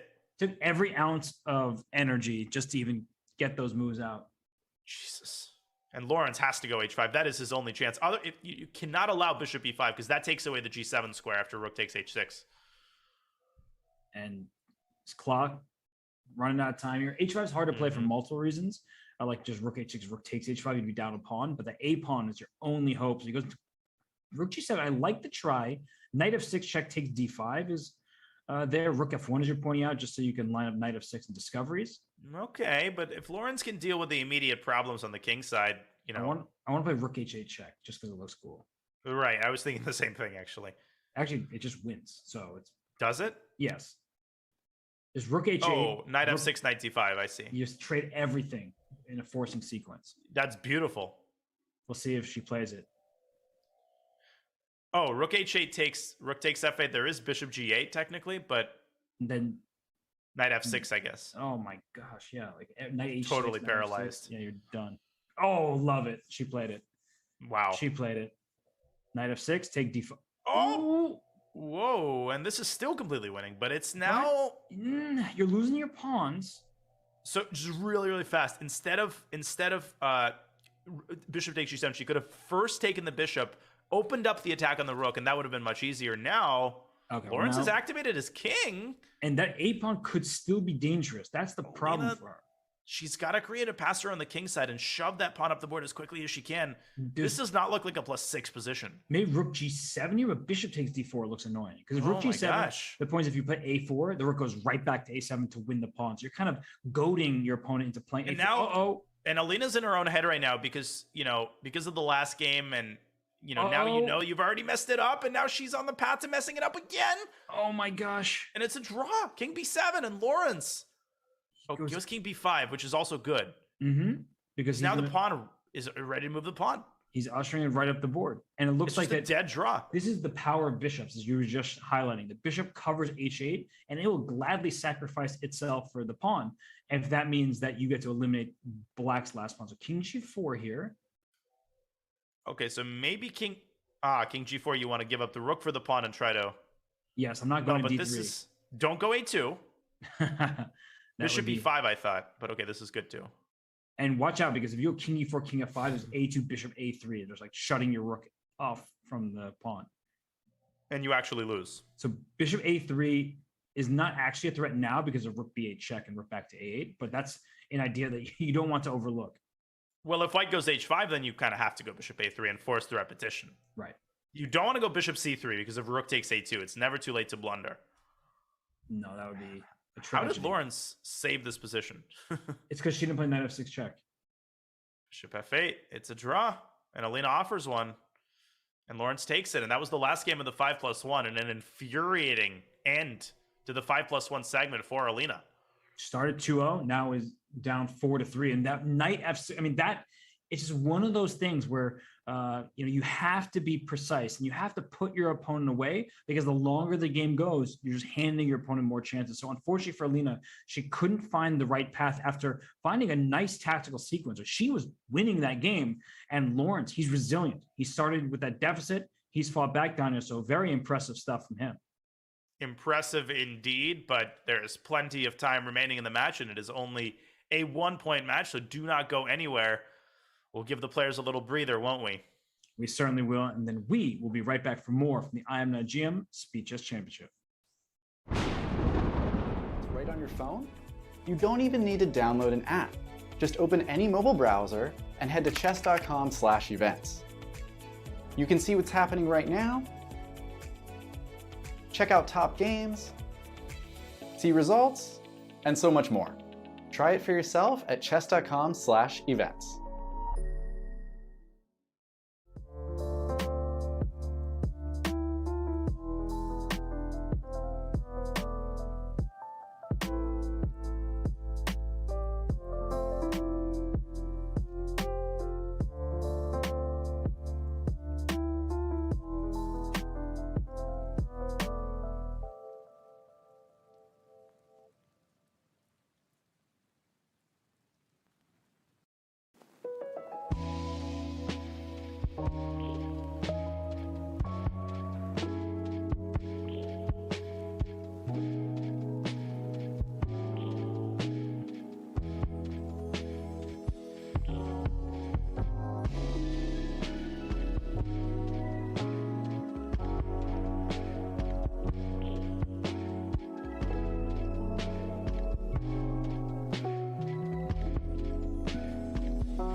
The 2022 Candidates Tournament starts in just a couple of weeks. It's happening in Madrid, Spain. 8 of the world's very best players, including Hikaru Nakamura, Ali Reza Faruja, Fabiano Caruana, Ding Liren, and 4 others will compete to determine who faces Magnus Carlsen for the World Chess Championship. You can see everybody who is in the field on screen in front of you. Didn't mean to leave out Jan, Timur, Jan Shistov, or Richard Report, but all 8 players will have a shot at playing against Magnus. And Danya, we now know that Lawrence Trent has the lead here in this matchup against Alina Kashlinskaya, but he had nothing but kind words to say about his opponent before the match. Let's listen in.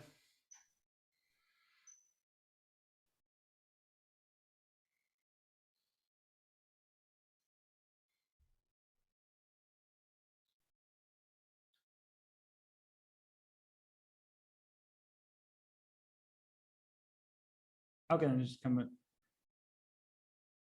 Oh, apparently that nobody wanted to hear Lawrence, so we didn't get the volume on. So I think, Donna, you planned that out, didn't you?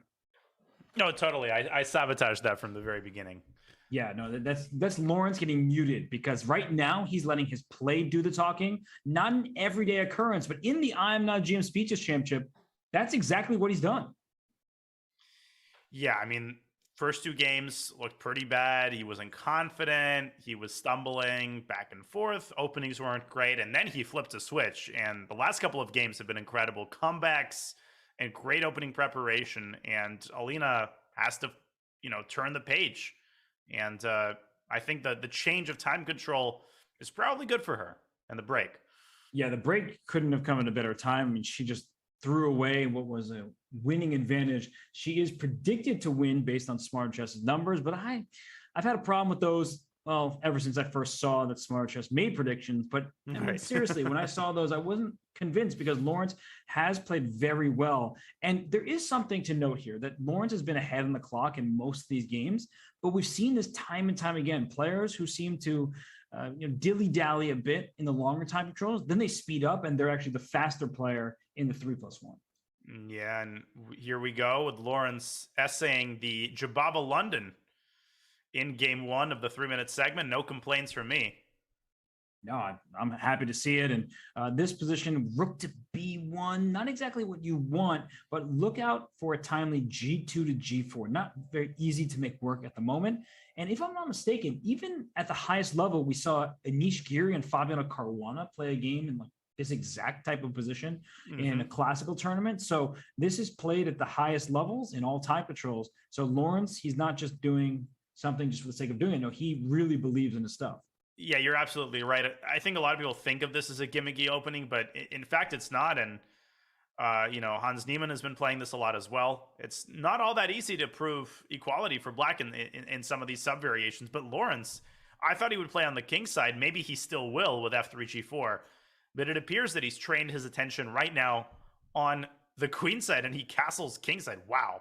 And I don't know about this. She played knight d7 so quickly. Like she was waiting for Lawrence to move just so she could play knight d7. She all but pre-moved it. And as you're pointing out, e5 becomes an idea. Also, when you play b4 and d4, look at that c4 square. So if those light square bishops could somehow come off the board, then that knight is hopping right into c4. But Lawrence, he played b4, step 1, b5 is step 2, and he wants to open up that file for his rook.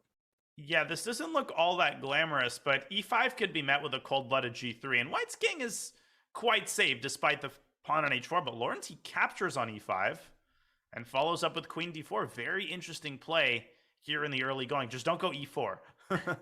Donna, we've been doing commentary too much because I was going to say the same exact thing and in the same exact way. I was like, oh, it looks enterprising, but don't play e4 because that blunders your queen. And we say this all the time.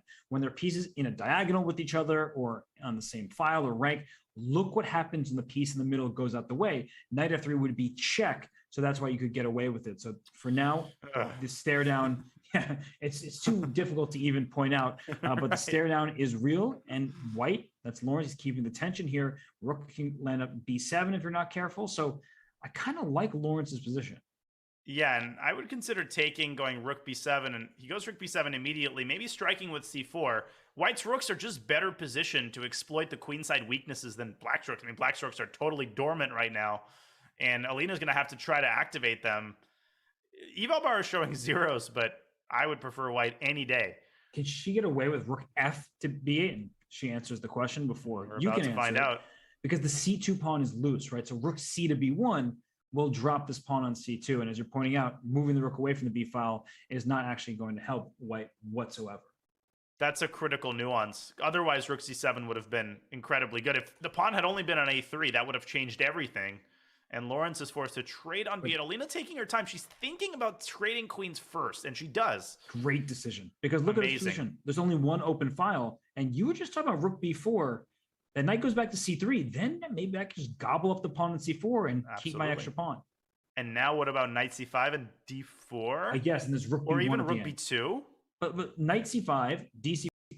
Oh, that's I don't know surprising. about that. That's very surprising from Alina. Yeah, knight takes c5 just seemed a lot more concrete and danger. This still looks quite nasty for white. It's all about the rook position here. Lawrence should probably take on d5 and maybe drop his knight back to b3.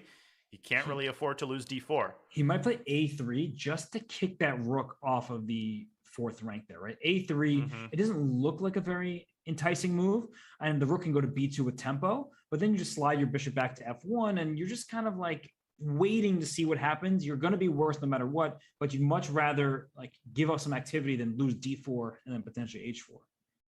Right. And Lawrence, after a long think, decides to take on d5, but his position is still kind of coming apart at the seams. And Alina could plant her knight on c4 if she so desires. Instead, she goes rook a4, hunting down the a2 pawn. Rook a1 is bishop c2. Thank you very much. Don't mind if I do. Nice move. She's winning material. Yep. And if you lose a2, that is the worst kind of pawn to lose. It's an outside passer that is protected by the rook. And now a minute down on the clock as well. This is looking real grim for Lawrence. Okay, not even threatening anything. d5 is well defended. The one thing is, you don't want to rush with a5, because then white will play rook b7, dislodge the knight, and win back d5. Yeah, easy mistake to make.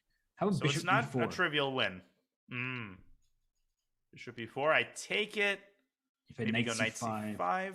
Yeah, you're not drawing the arrows in the correct squares, but I know exactly the way you're No, I'm going, not. so makes perfect sense. I'm like trying to trade pieces. She was rook b4. Okay, I can get behind that. Yeah, trading one pawn for another. I would assess this as 50-50, but given Lawrence's clock situation, I think Alina should be able to carry this one home. Oh, knight b3, rook d3, knight back to c5. Can I just?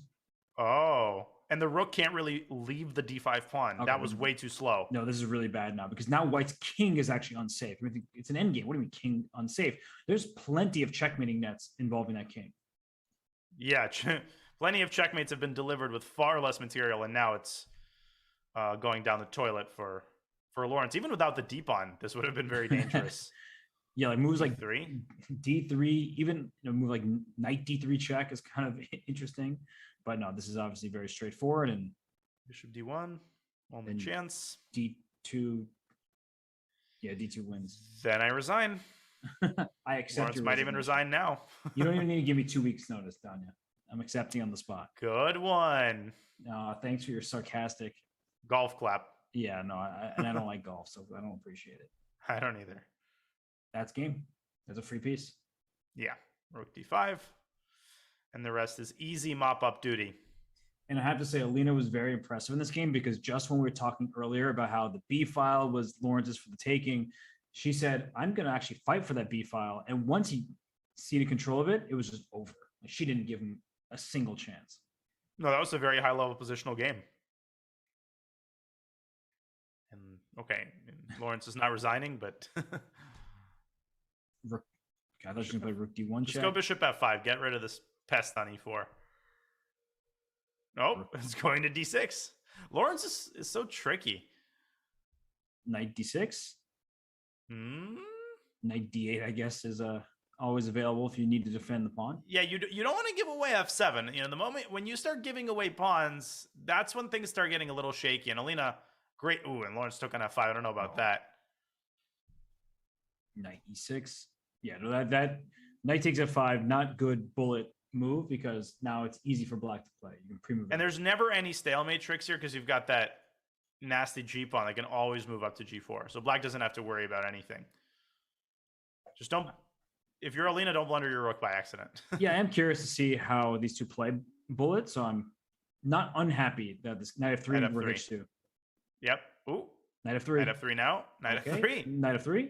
Even now. Oh, nope. Alina's procrastinating. Knight f3.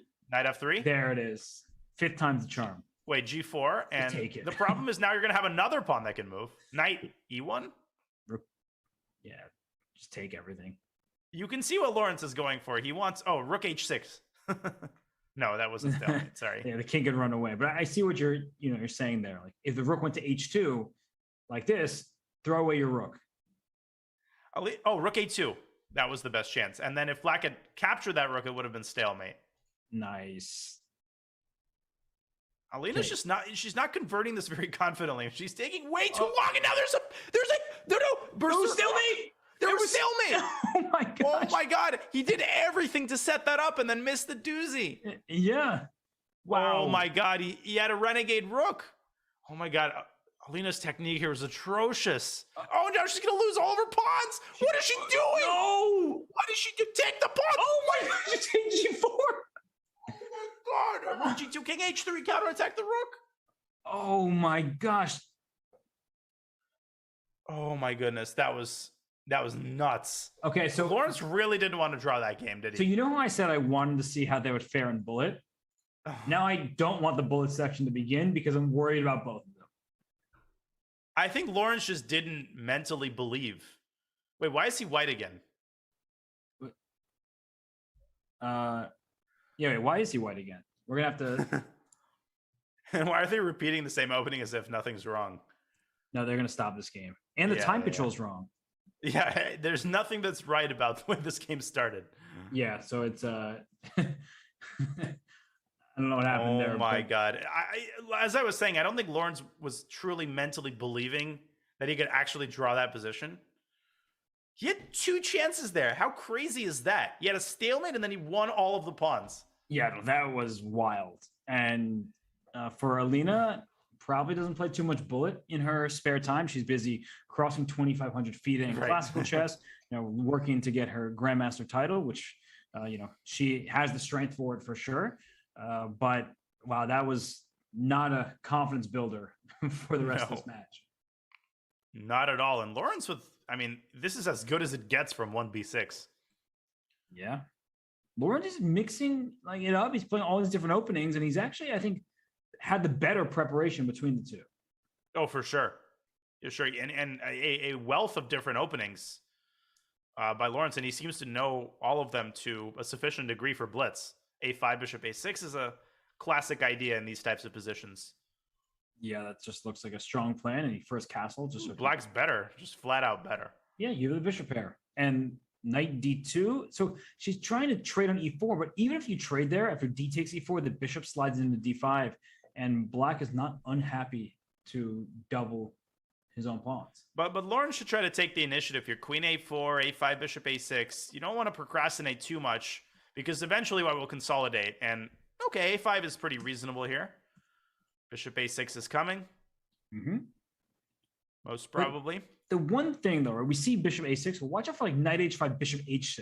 Right. This attack could happen very quickly because black is focusing all of his pieces over on the queen side. So a3 here, what Lawrence will try to do is put b5, b4. He needs to crash through on the queen side. That's where his advantage is, because knight h5, it may not lead to checkmate, but it is looking a bit scary. I still can't believe what we just saw. That sequence of events is wild. Whoa. And there it is. You called it. Bishop h6, excuse me, I think it's just available, right? You could get checkmated in a millisecond here. And I think Lawrence senses that. He goes for the trade. That doesn't in itself stop bishop h6, but it greatly diminishes its effectiveness. Right, because you can just play bishop f8 at the end and defend the square, or play g6, right? Like bishop h6, g6, and trade stuff. And even if you accept the sacrifice, there's a check on d1 that will lead at a minimum to perpetual. Right. And probably much more than that. So, yeah, so h3, good move by Alina. Oh, what is she setting up with h3? What do you think? I wonder. Just an innocuous, waiting move. Oh, Lawrence.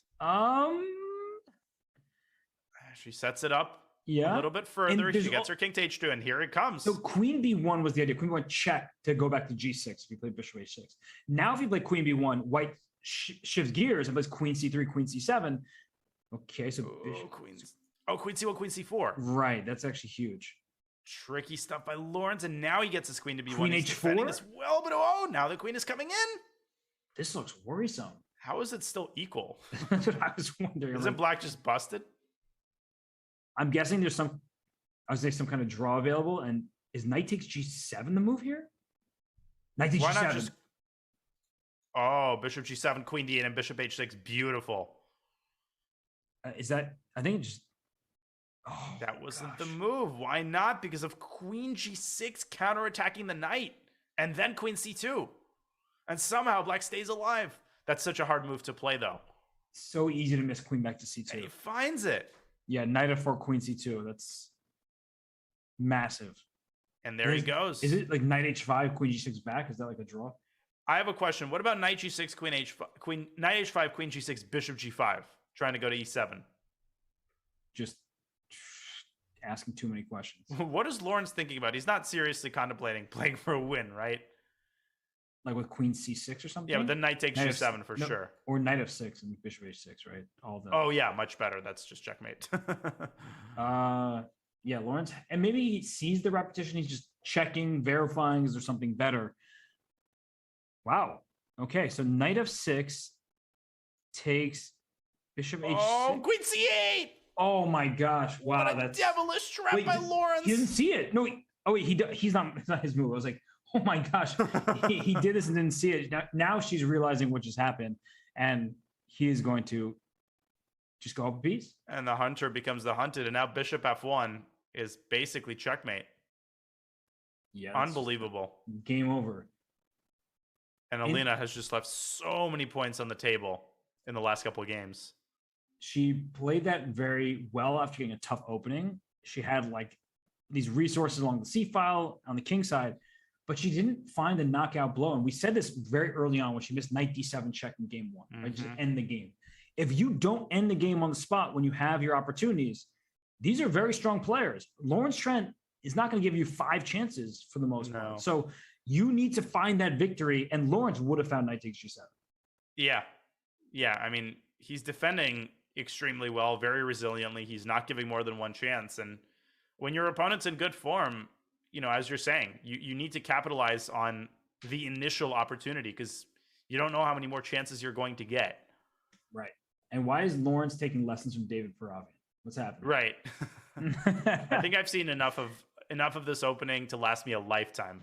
And isn't it interesting how I'm sure other people play this opening from the white side, but I only associate with Paravian? Oh, totally. Because, you know, it's the recency effect. Like, he's played it so many times, and he's basically the only one who plays it regularly in the RCC. He has made a very good sum of cash by playing this opening. Right.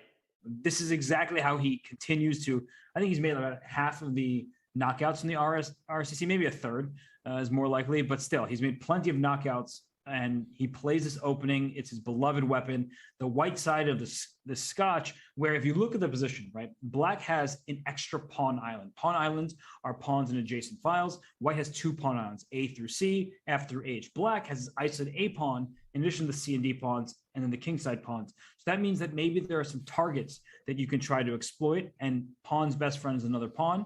C4 says, let me just try to chisel at your structure a little bit, open up some files. And even the move C5 becomes available to white because you have to then take on f4. That brings white's knight into the game, and suddenly white is gaining some space and some potential for an attack. Very well explained. And the other good thing about playing this opening is that I have to begrudgingly admit it's a very good blitz weapon because you can make a lot of moves fast. It's a very systemic based opening, so you've got a lot of schematic moves that you can make essentially regardless of how black positions her pieces. But I like what Alina's doing here. I mean, she's trying to actively not cooperate, break apart white structure, and Lawrence says, thank you for the pawn. he reacts perfectly because so many people would refrain from taking. Look at the pawn structure now. It's terrible, but it's an extra pawn. And there is a lot of pressure on this position from both sides. Rook takes e2 is already a threat. So watch out for that tactic, removing the guard of the bishop on f4. And if you take on d6, queen takes d6, it feels like black has some serious active chances because the A2 pawn is loose. A4 is going to be a target. So it's kind of like if you don't strike now, then black will have good chances for the long run. Yeah, it's not entirely clear how white should react here. I mean, c5 comes to mind. You pointed this idea out earlier. Lawrence Rook takes E2. blunders, rook takes e2. Yeah.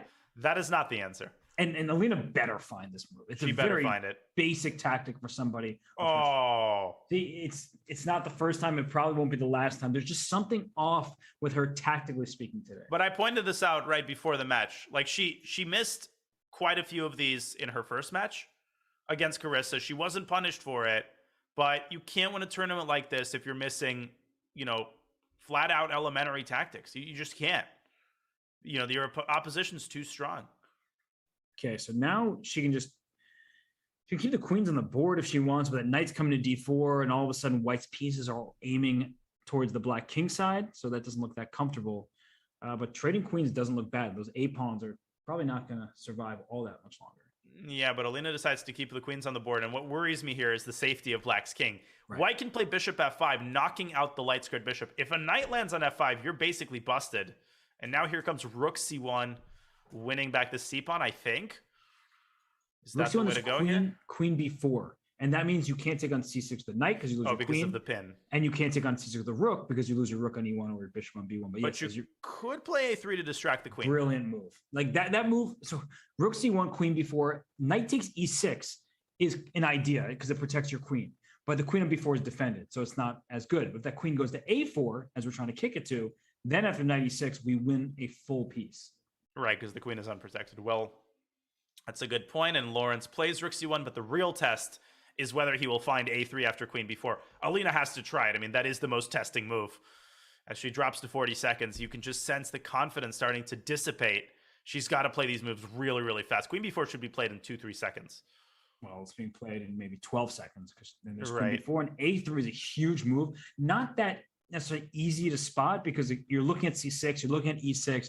You're not really looking at the side of the board, but it's about distracting black's pieces. We want to play knight takes c6.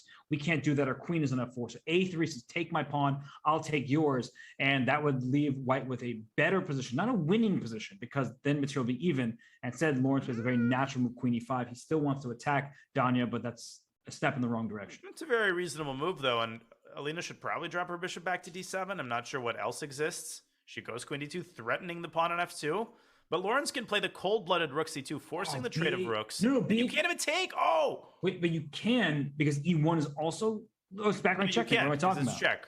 Oh my gosh, yeah. What are you saying? So queen e1, rook takes b1. You have rook back to c1. That's a huge thing.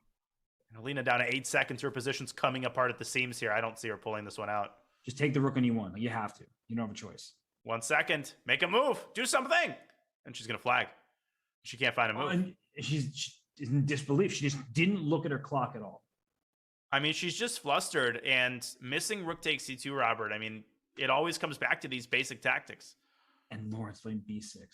Yeah, there were many moments. Even at the end of that game, she could have taken on e1. She wasn't like hopelessly lost. She was losing, but there are still some chances to survive. So Lawrence going back to this like b6 thing, it worked well in a previous game, but now he doesn't have knight to e4 after d5, e5 because the bishop is cut off from the diagonal. So I think this is kind of like a worse version for him. Yeah, Lawrence has got to be over the moon, literally. I feel like I've played this a number of times in online blitz, and like I feel good about getting the bishop pair. Right, you but realize bad you're about down, everything else. Yeah, 8 tempi and like 8 turns moves of development. White just goes like d5, e5 and kills you. Could.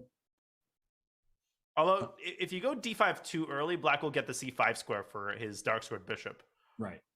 And if you play e5, you're always nervous. Is that knight going to d5? But then you play knight e4, and now we have just a true fight. Yeah, bishop e7 castles. But in the long run, obviously, black has this massive square on d5. And if white is to play a move like a4, it already means that black has succeeded in the opening because Lawrence is going to castle, he's going to consolidate, and AB isn't even a threat. Can you go back just before black castles? I have a question. Yeah. Before a4 as well. Uh-huh. Was knight d6 check available? Something like bishop this. d6. And you can always protect your pawn with queen a3 if it's needed.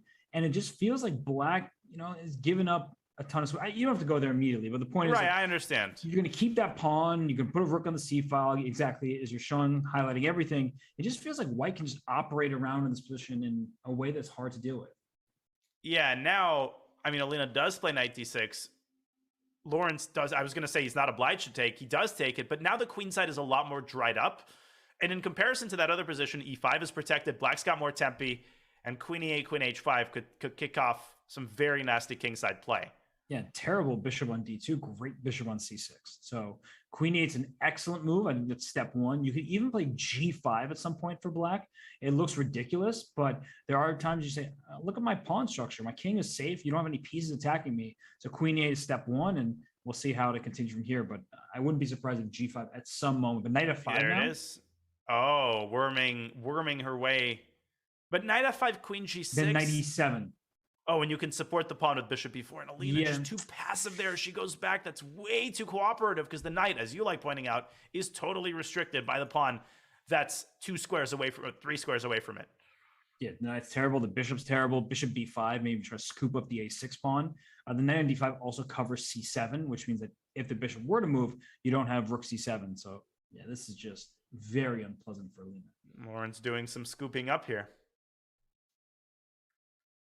Maybe h4. I mean, you got to try to kickstart something if you're Alina. I mean, otherwise your pieces are just sort of totally stuck in mud. She can't do anything. She's moving backwards. You know, it's not. She's just not kind of sensing the moment. It Not feels crisp. like. Yeah, she is not crisp. It's a good way of putting it. We just know what she's capable of when she's on her best form. And yeah, knight f4 to e2 or to d3 is just a problem. Yeah, and our job isn't obviously to ride these players. It's just that we know how strong someone like Alina is and how, you know, dynamically she's capable of playing. So when she's not up to that standard, you know, it's obvious when something is off. Can I just say that I hated the move a5 because now b6 is a legitimate target. Like I'm already thinking if I play rook c7 and you take my rook there, then I can swing my queen over and start attacking that pawn. So I just feel like even though Lawrence is doing great, you know, he's better. I just did not like the move a5 because it felt unnecessary. It doesn't actually accomplish anything from his perspective. And it gives a potential target in the future. And queen d3, black doesn't mind an endgame. It all revolves around this monster of a knight on d5. And you know what's sad? White can't even go knight f1, knight e3 because the bishop is there to chop the knight off the moment it lands on f1. Yeah, I mean, if I'm criticizing a5 as, you know, a rough move, that means Lawrence is playing really well because a5 is not exactly. a bad move If that's all you can cling to, you know. Sheesh. So knight h2, g4, e3 is what's absolutely necessary, but it might just be too slow. And finally, Lawrence puts a rook on c8. I thought that would happen, you know, a millennium ago. Mm-hmm. And if we trade all the rooks, although if this knight goes to h2 and you play f5, your knight's not getting back in the game. It's like white keeps getting buried further and further and further. She's cramped further and further down, you know, onto her own first two ranks now. Just play knight f1 and hope that Lawrence doesn't take. Right, exactly. You have no other choice. You're completely lost if you do nothing, so you might as well try. Not that if white plays knight e3, you know, she's winning. It's still really bad, but at least it's a shot. Yeah, you feel like you're winning because it's not what you had before. So she plays knight f1. It's exactly what she does. And I'm Lawrence, taking that knight. Mm-hmm. Yeah, no, I was going to say, he's definitely scooping that up, right? I was going to say I'm taking that knight faster than I accepted a draw that gave me my third GM norm. Oh. Bishop f4? Still take it and just go back to d5. Right. He's not going to do that, obviously. If you didn't do it the first time, I feel like and he's not doing it. He's making a hash of this. And wait, the worst thing that you can do is trade knights. Like, rook c7 might turn this game around in white's favor. Completely. Finally putting that pawn to good use. Why did Lawrence get his knight away from its ideal location? It could not have been more perfectly placed. He sold a mansion and bought a shack. Wait. But he wants to go back to d5. So if bishop e5, you can take this knight on f6. Then the problem is rook c7 doesn't feel quite as strong. That's right. So maybe you want to go rook c7 here. That does stop. Well, I don't know if it stops knight d5 because rook takes d7. There is rook c2. That has to be calculated. Black's king could get in danger there. And Lawrence takes it. Now you have a monster on c7. Oh my gosh. Yeah, this is starting to be a bit problematic. I still think it's probably closer to a win knight for c4. black than anything else. Like, not anymore, though. Take it. Could you take it? Oh, take it, a knight c4. Oh my god, maybe takes in bishop f6 and knight c4? Oh, because knight that 96, 98. That We was- have to show that after the game. unreal. That is brilliant, and it still could be a win for Alina. Knight Yeah. a5 is coming. Yeah. Oh my goodness. Oh my god. Knight d5 just knight takes a5 because you can't take on a5. Your rook is needed to protect the last rank over there. Oh my godness. Oh lord. This is crazy. He needed to take that knight on that point. Now he's down in 20 seconds. He's in time trouble. How is it possible that Lawrence is worse? And now he's losing and he senses it. Rook takes c6. I think there's also rook takes c6 there. Oh no, there's knight d5 dance. Never mind. Is there just rook b6, rook d8, rook She b8? might. I thought she might even play bishop f6 and d5, but this is just rook b8. This doesn't stop rook b8. That bishop, and you would never have thought that this was that knight was. What is what? Lawrence was also shocked, I think. How do you not play rook b8 now? Rook, but king Oh f4, my king gosh. g6. Oh, and rook f2, rook f3, and black's gonna win. Oh my goodness. Rook b, Or is rook, he? rook b6, You got to play rook b6. That's a good move. and then king d4, and then you've check on b7. You're going to keep attacking the e6 pawn. Alina's just completely not herself, though. No. How do you not play rook b8? And now Lawrence is more than happy with a draw. He's not, or is he going to tempt fate? Yes, no, he is. No. Rook e7 there. Okay. He's going to take it. He wants a win. And king h5, rook Rook f6. f6, and then e6. Oh, it's totally anyone's game. Just pawns flying all over the board. Yeah. Rook b8. Just, Wait, okay, but that's not the right move somehow. What is that happening? Bar is just performing all sorts of acrobatics here. And I think black is just, what is Rook that? e4. Take on e6. You could have just taken the pawn. What? Why? How do you not take e3? that pawn? Well, she brings the king Rook up. e1, and finally it's a draw. Okay. Rook f1. Rook e3? Alina just had to push that pawn. Oh my gosh. E7? Oh my god. Someone might lose Who's in this game. charge? I guess black has the first check. So. Queen g2, queen g2. Queen Rook e4. Rook e4. Maybe you could have been playing for a win there. Oh my god, a counter check. Both players are stressed out. That was a ridiculous game. Maybe even more ridiculous than that other Renegade Rook game. Yeah, I think we need to pull up that game here because that was wild. Yep. I'm finding it. There it is. Okay, so the beautiful moment was, first of all, how do you not play rook b8 here? That's crazy. Yep. She's just not alert today in the way that she normally is. But here, boom. Now, paradoxically, I think you can take here. No, apparently that's not the move. Or no, the Eva bar is not reflecting that. No, Yeah, I think knight that c4. black's passed pawns give chances against the knight. But this is just a beautiful idea. Boom, and then boom. And then the knight escapes away there magically. Or you can push your H pawn. Right. Wow. What's happening in the current game, by the way? Oh my gosh, is it getting out of hand again? Wait, I'm not even looking. 1 second. Let me pull it up. Sheesh. Like, we're just trying to show Whoa. one thing, and what's happening in this one? The world. In the meantime, the world is ending. Yeah, the double isolated pawns on the F file. The knight is now gone, so she doesn't have to worry about it landing on F5.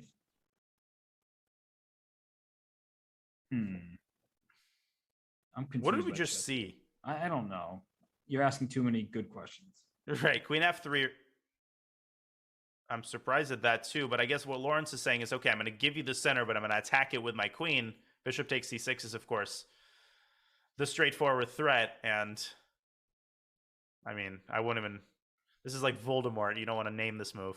Yeah, I'm just looking at all the pawns in the center. It looks at first good for black, but then you're thinking about it like, okay, white can just continue putting pressure there. Although I don't see the knockout. You know, you want to play rook e1, you want to keep attacking.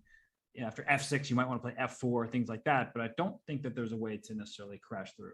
You also could consider something like c4, d4, rook e4, probably a little bit too concrete because it does shut down the bishop. On the other hand, you could always trade that bishop for the knight as long as this pin persists. Yeah, I actually really like the move c4. I think it gives white a long-term plus.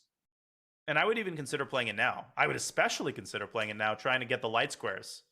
Right. And Lawrence is on the same page. He's really playing some great chess today. Like, there obviously are going to be shaky moments. It's a blitz match. everybody in the world has those moments, but he's doing a great job. Yeah, I mean, he's playing his style, right? He's getting dynamic positions. He's finding creative ideas, and he's seeing, the one or two movers that Alina is missing.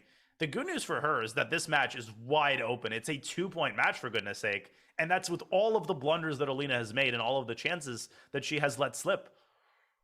Yeah, she has not had the pinpoint precision when she needs to have it. And for Lawrence, he's been tactically just focused, right? He's really played some great tactical games thus far. And the bishop goes back to a4. The pin is alive. So what's Black's move here? A move like rook e6 comes to mind. You can't touch that f-pawn because your rook on e8 is loose, so she starts with rook to e6. And importantly, that bishop on a4, it can't get back in the game, but that's why you laughed. But... I mean, yeah, it was actually a serious idea because there was cd and bishop b3. But anyways, we have a trade. Lawrence is still better. There's no doubt about it. It's easy to miss a fork in such a position. Your king is open. That's all that really matters in a blitz game is whose king is safer. Yeah, and just simple moves. D3. Look at those pawns on c6 and c5. Those are long-term issues where if the queens come off, it doesn't make them any safer. And look at Lawrence just sitting his queen in f5. He might play g4, g5. Absolutely. Chipping away at Black's center, trying to further isolate the e5 pawn, but Lawrence decides to bring his rook up, and Alina probably is going to play queen e6 at some point, trying to dislodge the queen. It's too late now, though. You might have to involve your king in the defense.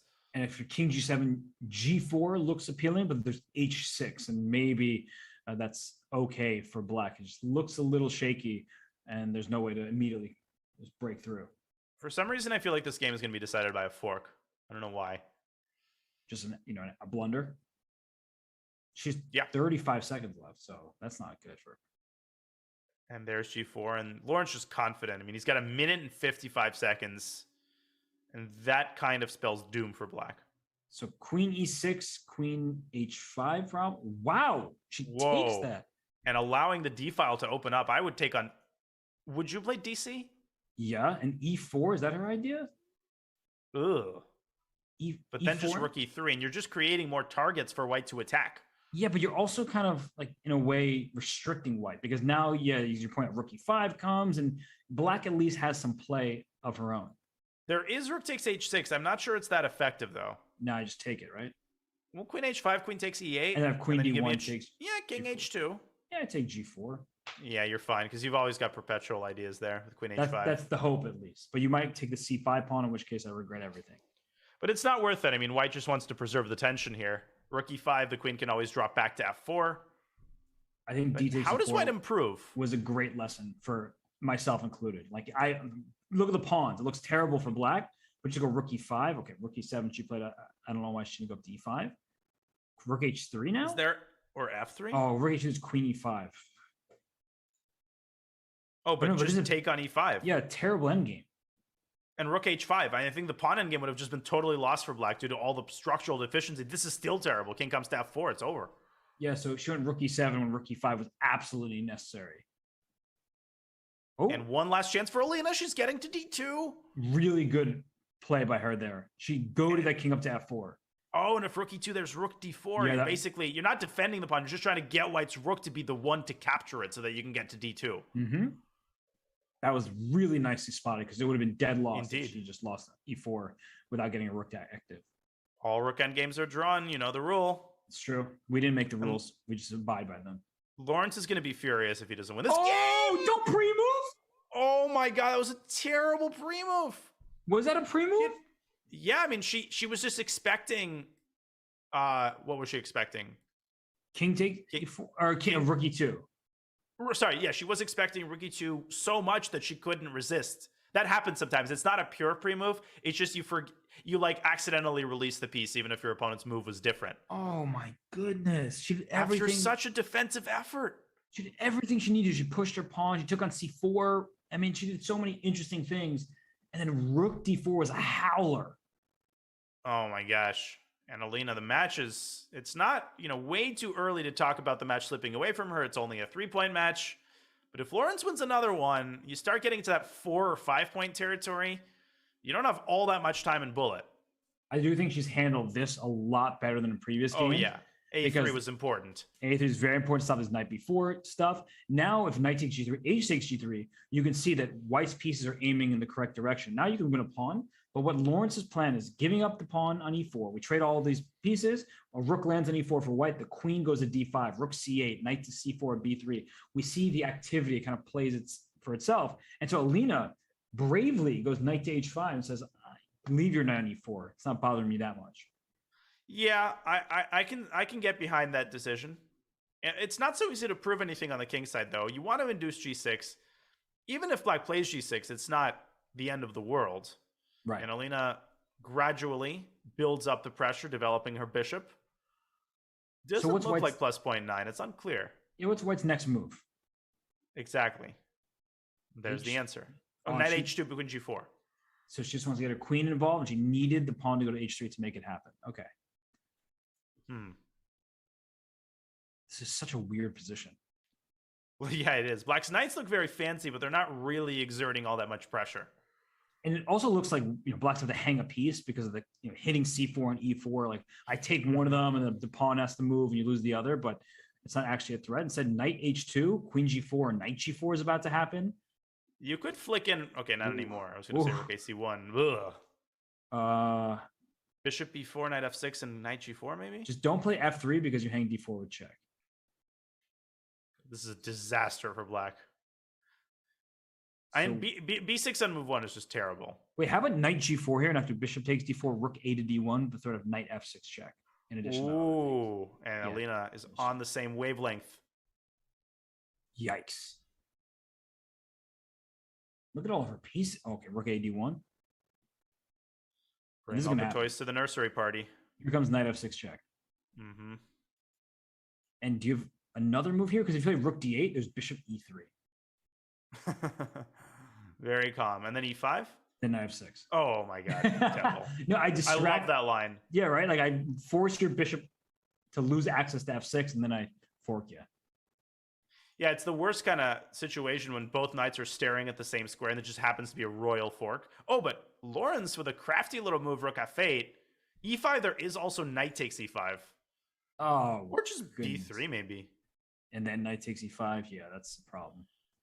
White's got many, many options. Alina has to cash this in. She just has to.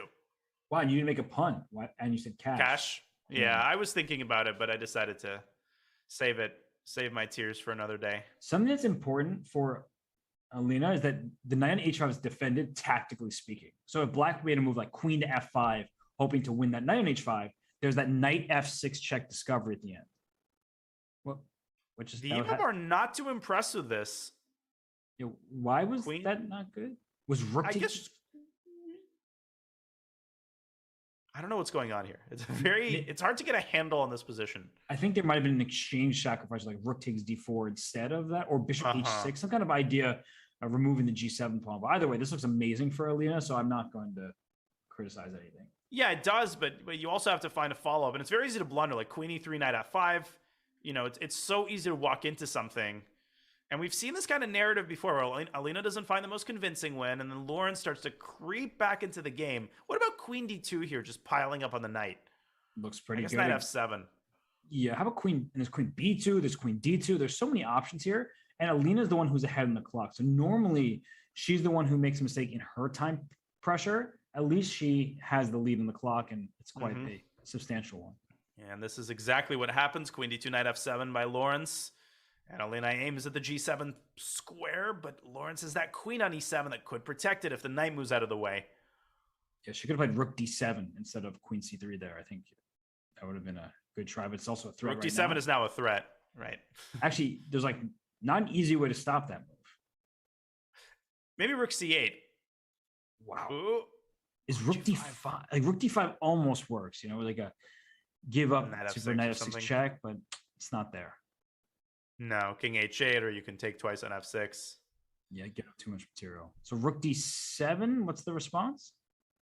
We're about to find out. God, if Trent holds this. No way. No way. If bishop c8, then maybe there's already knight f6. Because if you then move your king to h8, there's rook takes f7. But knight f6 back rank ideas. But knight f6, there. Oh, goodness, What a that's move. a great move. And if bishop f5, just take it because g7 is going to be checkmate. And where's the Where's the is knockout? knight f4 trapping the queen? Oh my God. It is. Holy smokes. What a brilliant construction. So the thing is, I didn't see checkmate, and I was like, wait, the Eva bar went really high, but also that queen's running out of squares. Oh, no, Lena goes knight f6. That wasn't the move. And now there's king h8. You don't have to take the knight. But you can. Take in king h8. Where's the knockout there? Yeah, he goes to h8. Makes sense. Is there another way to trap the queen or something? Oh, maybe there's a way to trap the rook? Queen b4. Oh, hitting the rook and you have nowhere to go. Because rook d8, you get back ranked. Wow, the rook is trapped. Any of trapped. those arrows correctly, but you get what I'm saying. Yeah, no, your arrow game doesn't need to be 100%, partner. I got what you're saying. Queen b4 traps the rook. What a move. And Alina, she has to find it. She's down to 30 seconds. She's in too deep. And she has to be accurate here. 25 seconds now, and she plays 97, and that wasn't the move. No. And this lets Lawrence back in the game again. She's still better, but once again, she's let a winning advantage. Oh my gosh. And now black is the one attacking. I mean, both sides are attacking each other's king. Oh, knight g4. I wouldn't have given away that square. Yeah, then the pawn on h4 is just going to be a target as this game continues here. This is still much, much better for white. Knight g4. Oh, she goes for Queen checkmate in one. F7, no, that king can hide on g4. g6. Knight g4 to e5. Oh. Knight e5. Just get the exchange and win. Queen takes b3, though. Ah, the king g1 at the end. Just like Queen takes b3. King it's g1. a game. Run your king to h2. It's safe there. Or is there checkmate? Which is obviously Drop die. He's going to flag. Queen e4. Queen e4. Queen e4. Okay, queen f3. Or just Yeah, it's take over. everything. Oh? Or is it? Okay, Lawrence is going to flag. Oh, queen f3 blunder the rook on h8. I didn't even realize that rook was hanging. I don't understand why you flag in that situation, frankly. You mean to like keep going? Make a move.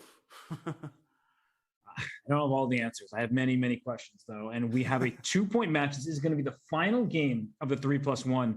And Danya, did you prepare Lawrence for this match?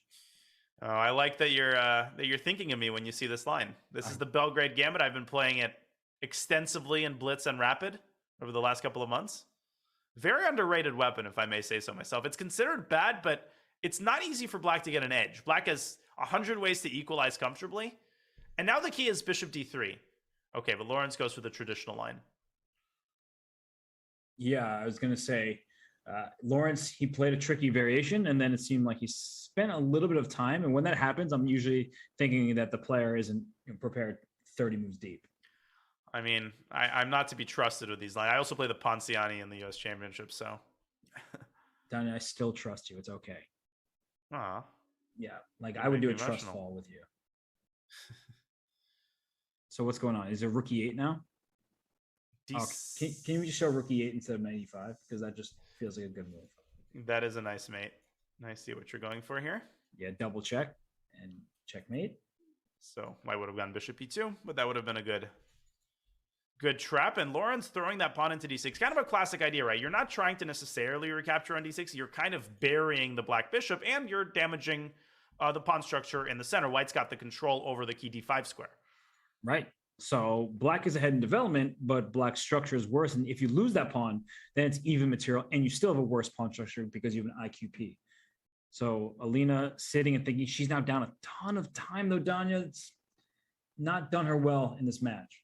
Yeah, the openings have kind of gone south for her, ever since the second half of the 5-minute portion. And this is going to be the last game of the 3-minute segment. We will get bullet after this.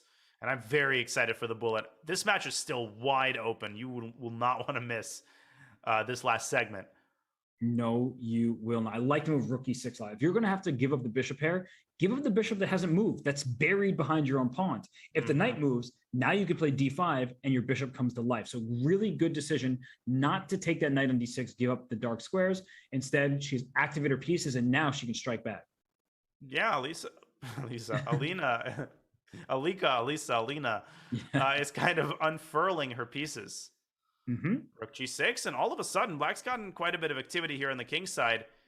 I would even consider moving the knight back to g3 if you're Lawrence. Now, traditionally, you want to bring the knight back to d4 and control the square in front of the IQP, but there's all sorts of shenanigans there with bishop h3, and Lawrence sadly follows my advice. Not an advisable course of action. So bishop c5. There might be some bishop h5 stuff. You just need to keep in mind that your knight on e5 is a little bit loose. It doesn't work though, bishop h5, because what black was the bishop g4 in that position. Knight g4 played. I get it. Just trying to go after the white king. If you play h3, there might already be knight takes f2 stuff. Queen h4. Queen h4, h3, knight takes f2. Ooh. Isn't this just a problem? Just waiting for black. Wait, queen h4. Can I play something like bishop takes g6 and let you capture? I mean, I understand that's incredibly scary. If you can get away with it, more power to you. It just feels like you didn't really want this. You just kind of stumbled into it. No. I almost said Elisa again. I like how people in the chat are saying Elisa Milano as if she's the only Elisa. That's such a uncommon name. Well, we have a mutual acquaintance named Elisa. Yep. Named lawyer and accomplished chess player Elisa Malikina. Mm-hmm. And rook e6. I just feel like I'm gonna have to go for some kind of sack. It was definitely there. It was there. Maybe knight takes f2 and some sort of bishop c5, bishop g4, but Alina with insufficient time to consider it. So from a practical perspective, I can understand her decision. I mean, this is very, very solid for black, and they're playing a bullet game. Bishop h7, queen h5. And somehow that's just fine for black. You know, you lose a pawn. Yeah, I get the bishop there. I sacrificed it. I like this position for black, though. Having the queen on h4 feels very useful. I know I have an isolated pawn, but your bishop on d3 can be captured at some moment to give me the bishop pair. Bishop f5, that's a move I can get behind, though. Totally. And you don't necessarily want to take on e6. It's more about establishing tension and creating discomfort in black's position. Yeah, how about knight c4? Speaking of establishing a piece and causing, and then bishop d6. Yeah. You still got a lot of activity, and Alina goes down that exact path, and Lauren's trying to trade queens. Okay. I can understand that decision. Maybe if you're black, maybe just drop the queen all the way back to d8. Wow. Keep the queens on the board. Interesting choice.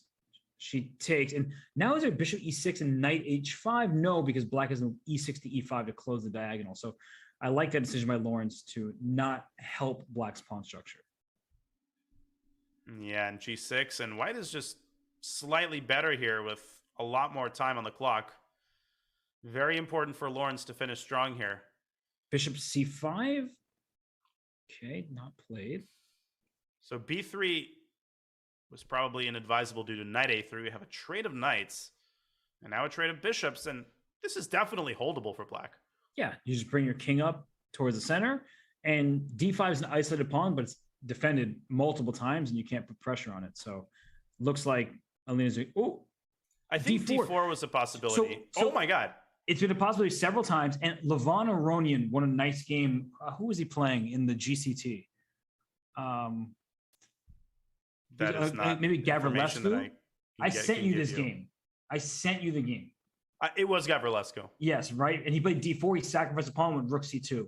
It is a thematic idea where you give up a pawn to take over, a file, a rank, both in this case, and then just tie white down to many pieces. So the activity sort of speaks for itself.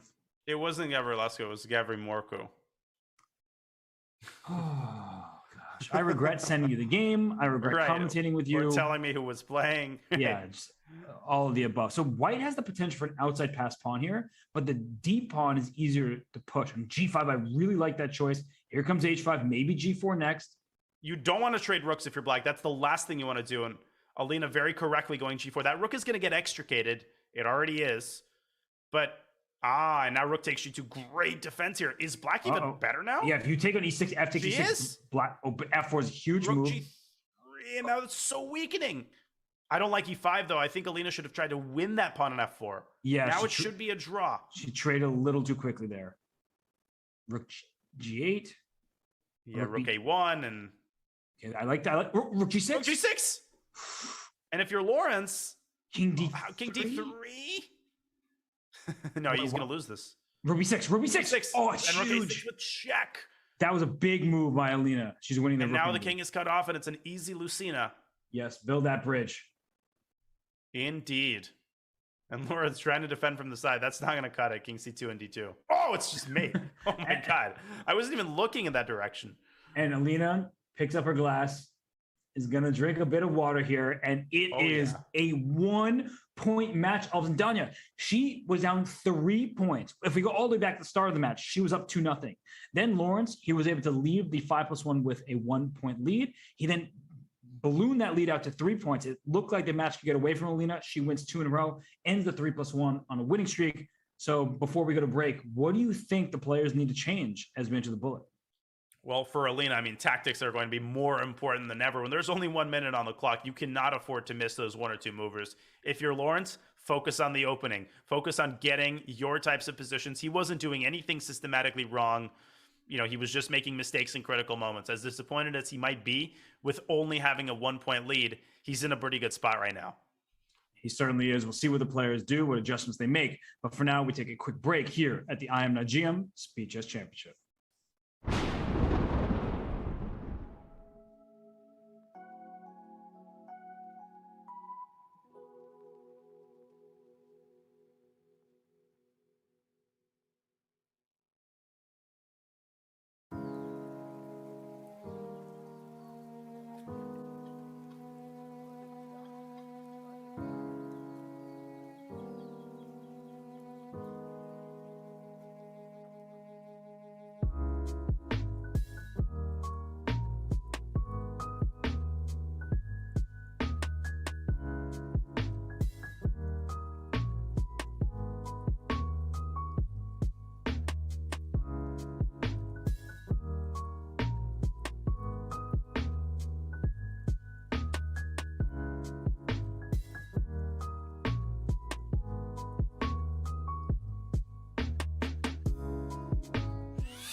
On B7 drops white is gonna be super fast. Queen B4. Wait, what? What?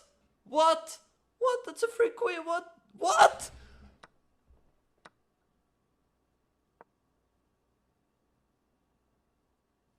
What? What was that?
Exciting news. The Olympiad is being held in India, but before that, we have an all-Indian derby as the final of the Junior Speed Chess Championship. Takes place Monday, June 6th, 8 a.m. Pacific time. It's Nihal Sarin. It's Arjun Erigaisi.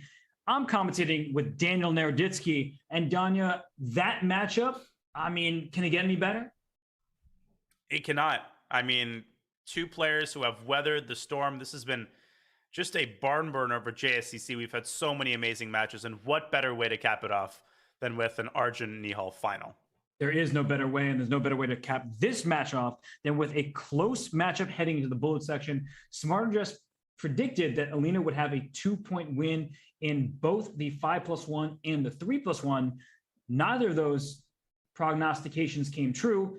And we see that 4-3 is the edge given to Lawrence Trent in the bullet. Alina will need to have that kind of score in order to tie this match and send it to overtime.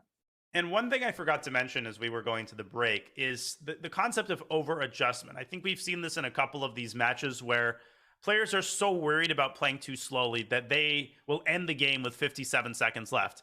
1+1 is a long time control. You've got plenty of time. You can take 10, even 15 seconds, sometimes, maybe once a game. So you got to invest some time in the opening, and you don't really have to pay too much attention to the clock, until you're down to 30 seconds or so. Donna, you're going to be proud of me. When you said over adjustment, I thought you could make a pun with an over jadugment. Oh my. That was really the worst of today. I'm just getting you ready for the bullet, just waking you up. It's only not even 10 a.m. where we are, but let's go. We have liftoff. We have a Benoni structure, and we have an open E-file.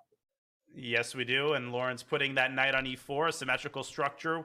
And generally, white is considered to be slightly better in these positions because of the chronic weakness of the D6 pawn, but a lot of minor piece trades here. And now this looks pretty much A-okay for black. Yeah, I didn't like the move rook takes E5, queen C3 first. Looked better because then you could have tried to force the trade on your turns. But either way, black looking solid, Danya. The D6 pawn can't really be targeted anymore. And talk about over adjustment, both sides with over a minute. This is exactly what I'm talking about. And I'm more worried about Alina here than Lawrence. I mean, Lawrence, he likes to play fast, and he's off to a great start here. He's got a nice, solid position, pretty good winning chances, I think. Pretty good rating as well. 2648 bullet rating for Lawrence. He is the higher rated of the two. And they're moving too quickly. You called it. You were right when you said that, you need to recognize that you can spend 15 seconds. And now they can do it multiple times because they've spent so little time to reach this point. And Danya, the bishop's light squares. The pawns for white, light squares. That means they're potential targets, which means black should be better in this endgame. Mm-hmm. And now the pawns are fixed on the light squares permanently. The problem is that Lawrence cannot get his bishop to f5. If he could get his bishop to c2, he would start vacuuming up every single pawn. And he wants to bring his king in, but king f6, you're not getting any further than that. So it could also get you into trouble. I would play h5 here, try to induce h4 and maybe put a bishop on g4. You got to make incremental gains here to worm your way into white's position. Yeah, I like h5 a lot. He instead drops his king back. And something important is Alina, she's just moving back and forth. She's not trading pieces. Queen b2. Queen b2. Oh, queen h6. Queen h6. That's huge. Oh my god, that is really fortunate. Yeah, that was actually a potentially huge blunder. Yep. And there's h5, and I thought Lawrence should have played that a while ago, but better late than never, and he can put his bishop on g4. And if he can induce f3, then the additional weakness of white's king will make this hard to defend. Don't play bishop c2. Don't play bishop c2. Yeah, do not do that. No! Oh my gosh! Oh, and she walked right into that! She walked right into that. Wow. That's not good. No. Oh, and she doesn't take on d6. I mean, this is just bad on a lot of levels. Bishop e4, queen b1 coming, and there's no repetition whatsoever. So she's trying to get, no perpetual here. The king, when this construction, you can always hide on h7. And it's a resignation, and Lawrence back to a 2-point lead. A very inauspicious start for Alina here. Didn't need to play that quickly out of the opening, right? There were moments where she could have pressed that advantage in the Benoni. And okay, Lawrence, he's playing the Trumpovsky. He's doing whatever he wants. He doesn't care what the opening is. He's going to have fun with it. But Danya, Alina, she's been off to a blazing start in the bullet. I feel like she has chances, even though she's down 2 points. Oh, totally. I mean, she could have drawn that game. She's got another pretty decent position here as she quickly throws in e5. But I don't love that move because now Lawrence can go d4 and then b5. I don't think he should have procrastinated with that, though. And watch out for rook e8, rook e... Oh, I was going to say d4, rook b5. lift. Yeah, could be a timely rook lift, though. Just to protect c6 and try to attack the white king. Yeah, and b5 and rook a2. Sorry, that was an inside joke. I just couldn't resist saying that. We're talking about George Plimpton in the break and new journalism, and now you just wow, oh my gosh, c5 rook a1 king h2. But where's the knockout there? That it looks fancy, but I don't see a follow up. If you didn't have this darn pawn on h5, you would have played queen h5. Whoa, losing pawns and thus the game. She needed to get that rook somehow to the first rank, so she was trying to do, but wrong move order. It would be funny to just go rook c1 here, rook takes f5, rook a1. It actually almost works, but there's a check on d8 and then rook takes h5. Ouch. Now I would trade a pair. Yeah, rook d8 check seems to take care. Whoa. Whoa. H4 is f4 and rook g5, rook a1, rook a1. rook a. Oh, g4, h4. It's Yeah, the classic idea. How do you stop this? Why is this even? Where's the draw? G4, h4, queen d8 check, king h7, and then I guess you got to play g3. No As scary way. as that Oh looks. my gosh. So he has 40 seconds. You need to spend almost all of your remaining. And apparently you had to give that check on d8 first. Why is that? H3 check, and you're going to promote that pawn probably. Oh my gosh. Can you stop the King promotion? Like rook f2 there, you have h2. Oh, and then you promote with check. Yeah, oh my Hey, gosh. Nate, Rook what an hf1.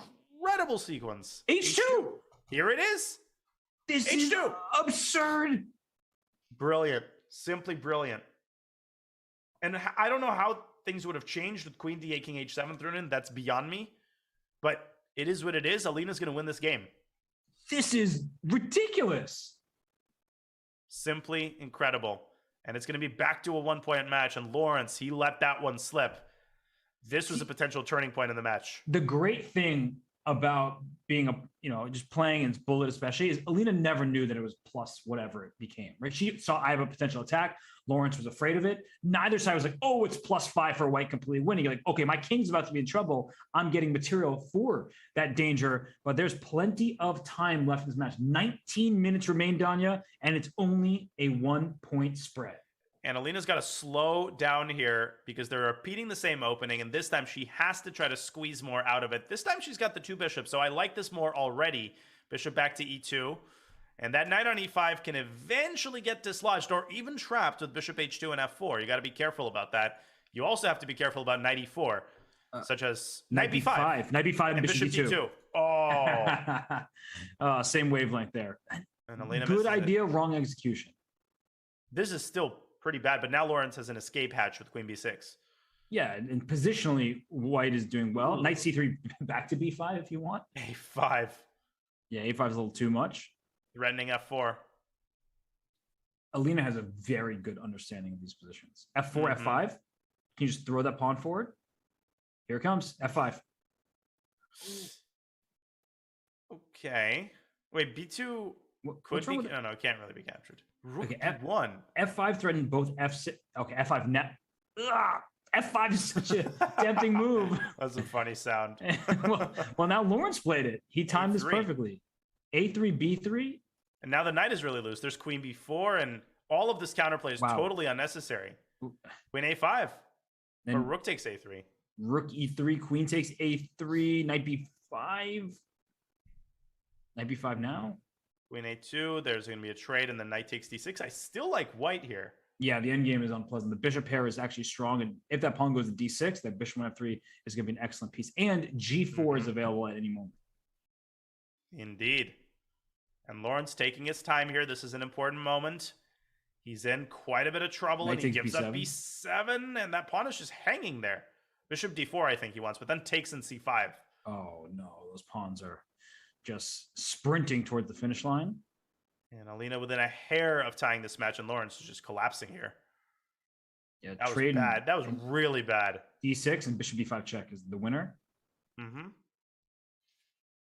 Dunzo. Yep. And look at the clock management. 42 seconds for Alina. And look at Lawrence shaking his head, right? He d7. Whoa. Oh, okay. It's still completely winning, but you need to find d7. d7 and d8 queen. Yeah. And now there she goes. There she goes again. Okay. We've got a tie match, ladies and gentlemen, with 16 minutes to go. It's 0-0.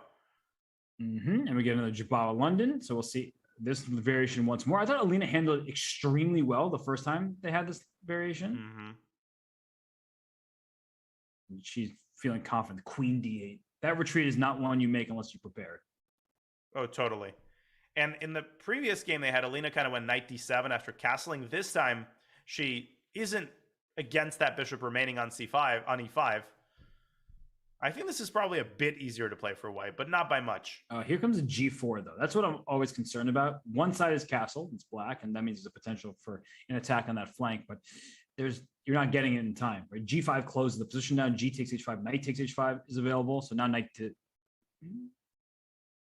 queen. E4, queen G3, maybe. I mean, that queen is not easy to smoke out of there because the bishop controls H3. Right, king F1, rook G1. You hang H4 as well. So it's like you can't really move your pieces. And now you can take on E4 and break apart white's structure because you can't recapture the pawn. Bishop F5? I like bishop F5 better, but here E5, she's just opening this position up. And the king on E1, not as safe as it initially appeared.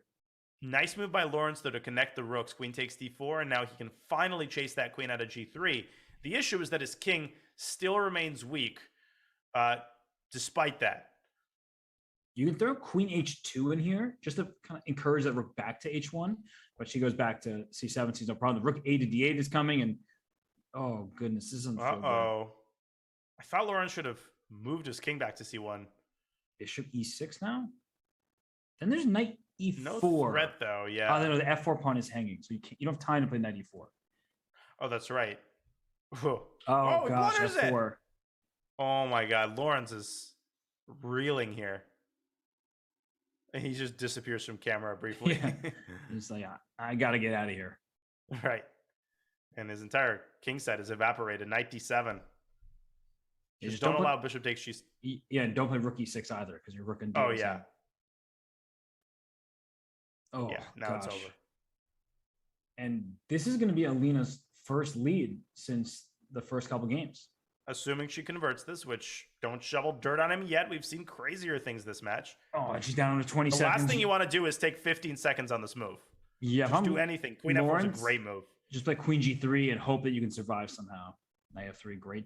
Yeah, you're definitely not surviving the queen still on the board. No, and if rook takes D5, there's knight H2 check, for example, just to keep your extra material. Yeah. There's about to be a mate. Oh, knight D3. Yeah. Great. Rook takes D3. C takes D3. You somehow. Queen F6. Try. Oh, king D2. King's running. Oh my god, he's actually going to run away to the queen side. Oh, that's a nice move though. Queen takes G5 with check. Just don't fall for rook E8 and H8 mate. Lawrence has the best position he's had in like 10 moves. 95? 95? Oh my god. Bishop D5. So you have everything protected. It's still completely winning for black. Still completely winning. Rook D3, rook D8 though. And now rook D is again a threat. And she allows it. But G5? Queen H8, rook G8, Queen H8, rook D8. Oh my gosh, you can play F6? You lost. How did you lose that? Oh my god. Lawrence can't believe it either. He's hiding a smile. He's like, what happened there? He did like his fist pump for the ages. He looked like the smallest kid playing horse who just somehow won the game at completely surprising everybody, including himself. But Lawrence, he was cowering, like he was hiding from the camera, and then he wins that game. I mean, it was just over. We were calling it, and we don't normally call stuff unless it is really over. Well, it's never over, Victor. Clearly, and that bishop is over, though. That bishop's trapped. Yeah, but so is white's king side. Yeah, that's fair. King F1, okay. Lawrence totally blundered that, but he was fortunate to have bishop takes G4. Queen C3. Oh, the 95. What is going on here? Queen E3. No, 95, I take it. No, sorry, I said Queen C3 initially. Then 95, because F2 it will be hanging. Right. Nice move by Lawrence. Is bishop D1? Yeah, bishop D1 played. There's wow. Pawn. Knight D. But I would go back to F4, and he does. Rook C3 is really nice. 5G4 at some point. It's very committal to do that. He pushes the pawns on the queen side. Oh, D5 is a target. Knight C4 Lawrence is at home in these kinds of positions. Yeah. Oh my gosh, this is like really difficult for white to play here. Mm-hmm. And 3 pawns for the piece, so you're not even talking about a material advantage. And knight A4, you can take it, but like there are all these threats of knight C4, knight A4, the D5 pawn under attack, and I like the combo of A6. Just don't play knight takes D5. What's happening here? Oh! And Alina walking into a fork again. I would And it's still not over. Yeah, I was gonna say I would consider just moving my queen and taking back on e3 and hoping that Black's king could become a target. But Well, I would certainly hope you would consider that as opposed to not moving the queen. no, I'm just gonna leave it there. It looks like a good Right. queen to set. Whoa. Wait, bishop takes a4? What was that? That was totally unnecessary. Why is she not taking that? Now bishop a... No! Rook a3. Yeah, I mean both sides are clearly Oh my just God. feeling out of sorts. Completely. I mean, Lawrence can basically do whatever he wants. I mean, Alina's just not punishing him for anything. Rook e8, rook a1. Black strikes first. Or does he? Yes, he does. Yeah, and he finds the mate, and he can breathe for the first time in like 2 games. Wowza. First 2 point first lead. 2 point lead of the match. No. Lawrence had a 3-point lead earlier. Oh, what am I saying? That was a wrong statement I've made all day. But you owned it. See, that's important. You didn't be like, oh, I was thinking about, you're just like, yep, I was wrong. See, that's good. I'm with you there. We all make mistakes. So we're looking at this position now, a lot of tension in the center, e4 and e5 square as well. There's the D file's too full, Danya. Help me out. Yeah, I mean, there's just so much traffic. It's like San Francisco at 5 o'clock. And now we're at 9 o'clock.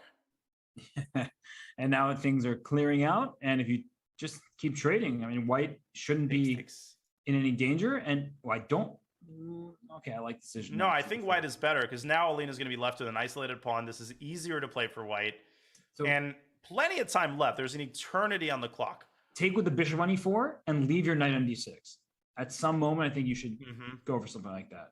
Well, when you need to make a comeback like this, you need imbalances, right? You need something where your opponent is going to be able to make a mistake. If you have a symmetrical position where you're the only one with weaknesses, you're not going to be able to win those games very often.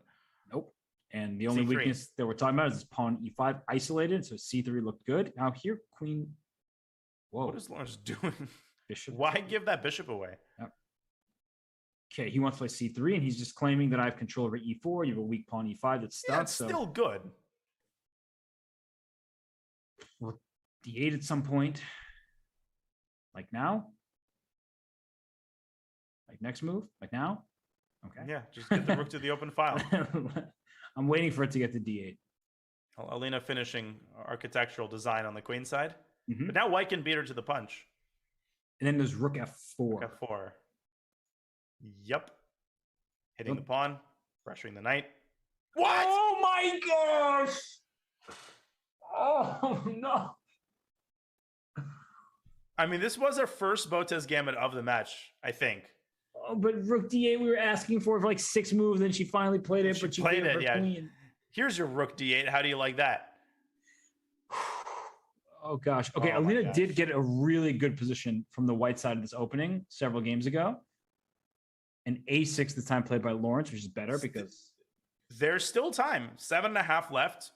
All Alina has to do is win 2 in a row, and then you'll be talking about a 1-point match. But the way it's going, I mean, she is just allowing Lawrence to do whatever he wants, including here. Why not a4? Stop the main idea. well, she walked right into it. So now she's struggling to come up with a reply. She's already in huge trouble because b4 is coming. This is a very hard position to play in bullet. Maybe just play bishop f1 and no, knight takes c4? Well, this is good too. I mean, look at all these gaping holes in the center. Yeah. b4, knight e4, bishop d4. That bishop on h2 is not exactly sitting pretty. Lawrence is very, very close to winning this match. Right. Rook c2 probably necessary. And even rook takes b2 you should consider here. Yep. Knight b6. If he wins this game, he basically wins the match. Oh, if he wins this game, yeah, for sure. Knight takes d5, maybe? Because the rook on e1 is hanging at the end of the line. Takes a knight takes d5. Got Nice. tactics all over the place. And there's no queen h4. Queen h4 now, there's bishop f6. Oh. Good point. But that's a close call there. God, look at the clock. Oh my gosh, is there rook e8 check and bishop takes d6 coming?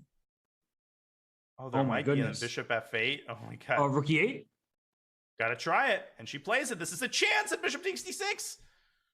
Oh It's- my gosh. Probably still good for black, but what move do you make here? Bishop f8 is a threat. So knight d6 Nope, bishop f8.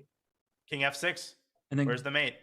queen d8, king f5. And then where's G- the I feel king like Alina f4? won't find it. She's got 15 seconds. She has to deliver the mate here. Oh. Oh. King That wasn't e6. the move. And bishop d5? No, there's No. a check on e1. Oh, it's an wow. amazing Bishop move. g3. And the knight What a pinned on move stopping queen e1. bishop takes d5 is also a threat because the knight on b6 is pinned to the queen. So queen d6 checkmate. Exactly. Bishop takes d5, queen d6 mate. Hey. Oh my gosh, what a knockout. And look at Lawrence. Oh my god. Jesus. He was already lost. Like, this wasn't the time to have that reaction. But when you don't see the checkmate and you're like scared by it.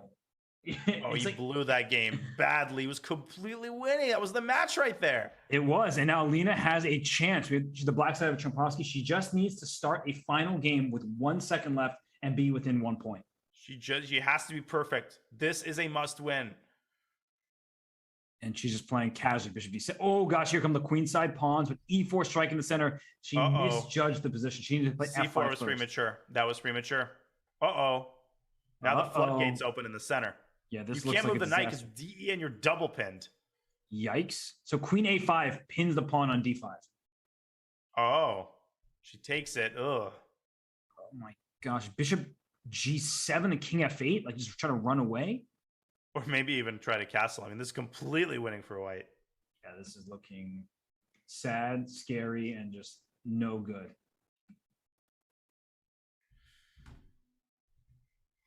And Lawrence, he just has to not choke it. He's up 40 seconds, and he's got a completely winning position. Don't play knight takes f6, right? You think you're Right. winning the queen, but the knight on c6 protects it. No, Knight- this is Knight e5? maybe. There could be Only like chance, I think. a blunder at some point for either side. I mean, it's a pretty complex position, but knight e5, you need to defend f7. What are you doing? 5 seconds. Gotta move. Oh. Do something. 95. Make a move.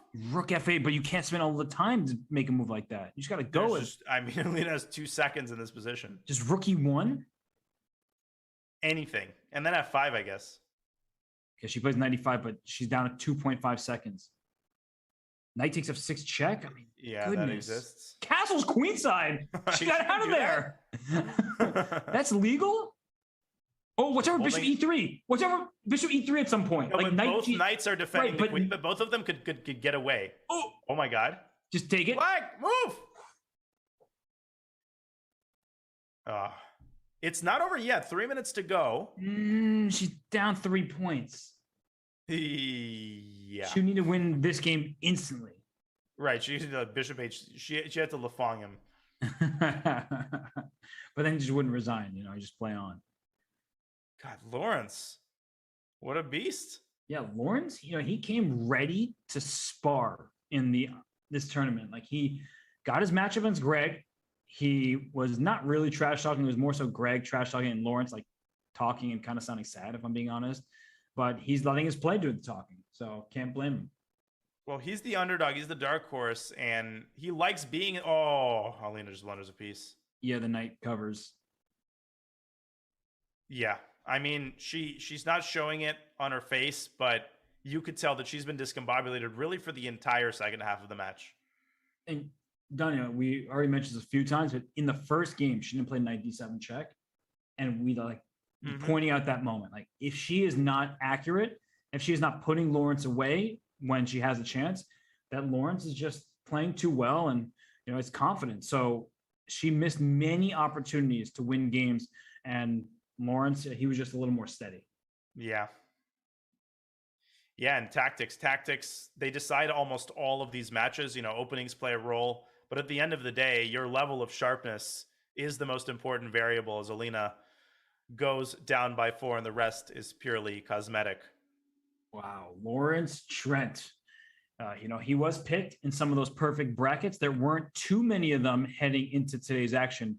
13 perfect brackets before this match, and 10 picked Lawrence Trent, including Hikaru Nakamura. So Hikaru's bracket remains perfect. Lawrence Trent helping 10 people to have all matchups correctly picked. And all right, in this game, he might get another last victory just to send this one off to the semifinals on a sweet note. It's funny that Alina's black here because Lawrence was the one who had these positions of the black pieces. This time, the colors are reversed. Yeah, and well, now the pawns start storming up the board here. G6, so you don't have to castle. Okay, Rook G8 is also fine. Now G6, Yep, and then gotta black play will it. strike on the queen side.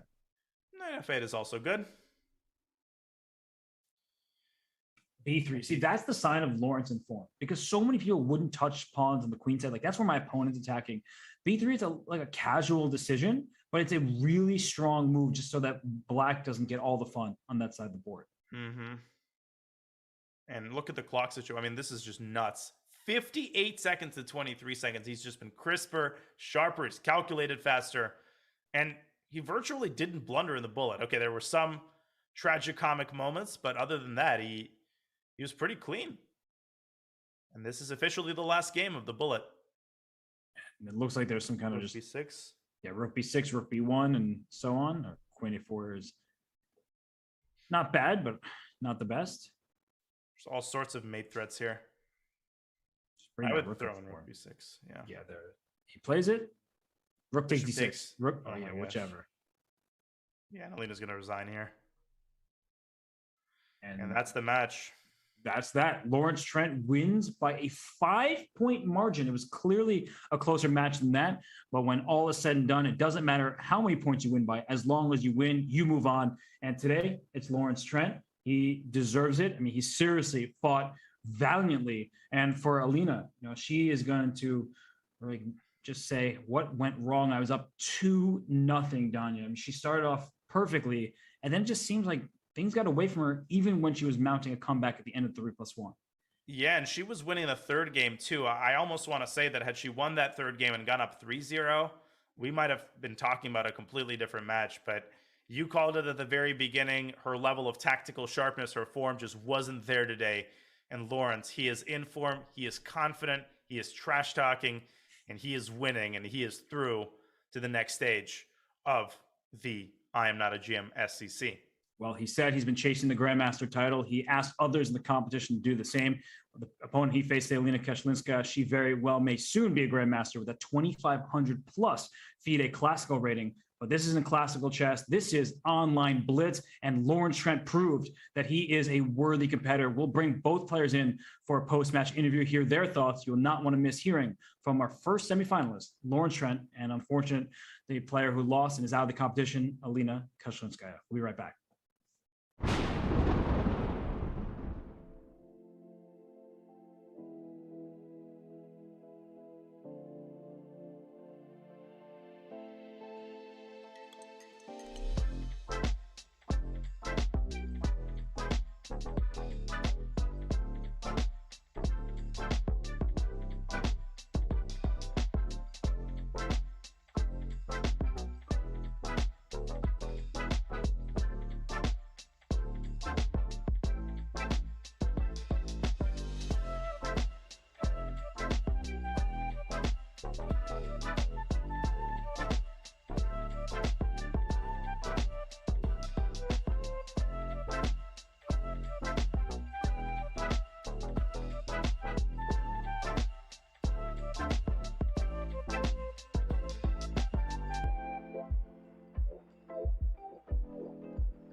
Welcome back to the I Am Not a GM SCC. We have the players here for an interview. Lawrence, let me start with you. Congratulations on the win. You started by losing 2 games, and then it was like you flipped a switch. Can you walk us through what changed in your mentality, and were you happy with your overall level of play? I'll be honest, I thought today I played disgracefully. The general, I think both me and Alina just missed so much stuff. I mean, I saw 1,000 wins for Alina in a lot of games. To even be leading going into the bullet portion was a miracle. And I also screwed up my own games, don't get me wrong. I had plenty of good positions. So in general, I think our standard wasn't that great. When I got off to the bad start, I just tried to keep composed. I've been known to go on tilt, and I could have easily just lost 3, 4, 5 in a row there. But the games were quite close, and I didn't feel like it was necessary to I just, compose myself, go back in. It's the beginning of the match, and just carry on playing. So, but I didn't feel like either of us got any momentum today. I felt like there was not one, nor me or Ali. It was like a win and a loss and a win and a win and then a loss, and it was just nobody was pressing that, and that made this match incredibly difficult. I believe I got thoroughly outplayed for the majority of the match, and to be honest, I think the bullet saved me. I just think I had the upper hand in bullet, and if we played more 5-minute or 3-minute, I think I probably would have lost the match. Wow. I mean, Alina, Lawrence just said a lot there, and unfortunately, the match didn't go your way. But what were your thoughts in this match? You started out with 2 straight wins. That game 3, you also had a great position in that game. Do you think losing that game sort of set the wrong trend for the match, or what do you think happened that allowed Lawrence to start taking control? Well, before the match, I decided for myself that I need to have some advantage before we go to bullets, because there Lawrence is probably stronger. That's a fact, referring to your tweets. So I thought that when I won 2 games, I was quite happy, of course. But then even losing, I felt that, okay, the match is going on, and anything can happen. But yeah, then in some games I blundered really hard. I mean, the game where I was rook up and then I lost, that was very painful. But overall, I think that Lawrence was just much better on the clock, and in blitzes and bullets, the clock is as much important as what's going on the board. So I think that that was definitely your strength and my weakness today, I think. Well, Lawrence, another part of your success was openings. You weren't always getting the best kinds of positions, but I was impressed just with the range of interesting lines that you displayed. How do you go about finding these kind of very effective coffeehouse blitz lines? And were you happy with the positions that they created today?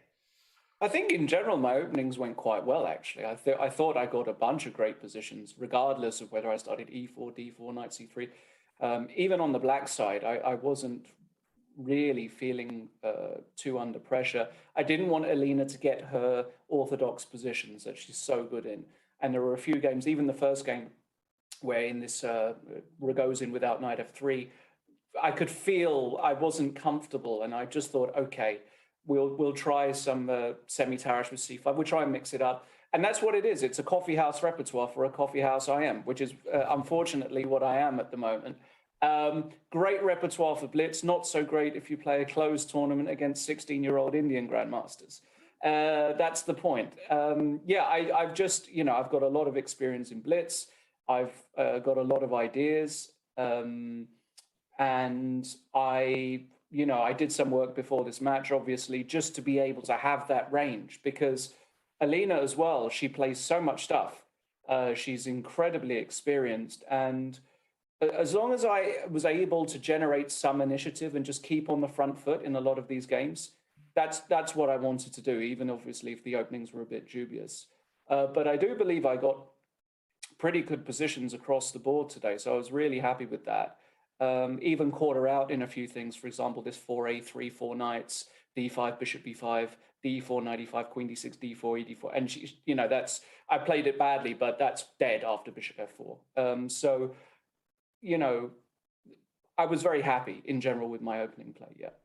Yeah, no, I think that's a fair assessment for sure. And Alina, on your end, Lawrence was referencing classical chess, and recently you've had a string of very good results in team events. Your rating's over 2,500. So not to put pressure on you, but I mean, we're kind of hoping that this is the last time we see you in this tournament, because you have the rating. How many norms do you have right now? And I guess you're playing in the Olympiad, but what are some of your upcoming tournaments? I have just one norm, but somehow this year I felt that I hope this will be the last I am not a GM for me. Somehow this is the first year I felt that myself. I'm going to play some women's round robin tournament in Poland, a very strong one, and then Olympiad, yeah. Yeah, well, Can I just say, I hope it's your last time, Alina, as well, because I was incredibly stressed throughout that match, and you're incredibly strong, and there's absolutely no reason why you shouldn't be a grandmaster already. And if it's a choice between playing you or playing Greg Shahade every round next year, I'll take the bald guy from Philadelphia. Thanks very much. So don't you want to meet in the GM speed chess? Yeah, well, I'm going for it as well, Alina. I'm going for it. Okay. All right, give me some time. I'm not as good as you. I need to refine myself, but I am on a mission like you. Okay. Thank you to both of you. That was an awesome interview. Lawrence, congratulations on the win. Alina, sorry that the match didn't go your way, but well played. We'll let the both of you go rest. Thanks, Alina. Cheers. Bye. Thank you. Thanks, guys. Bye. Thanks, both of you. And Bye.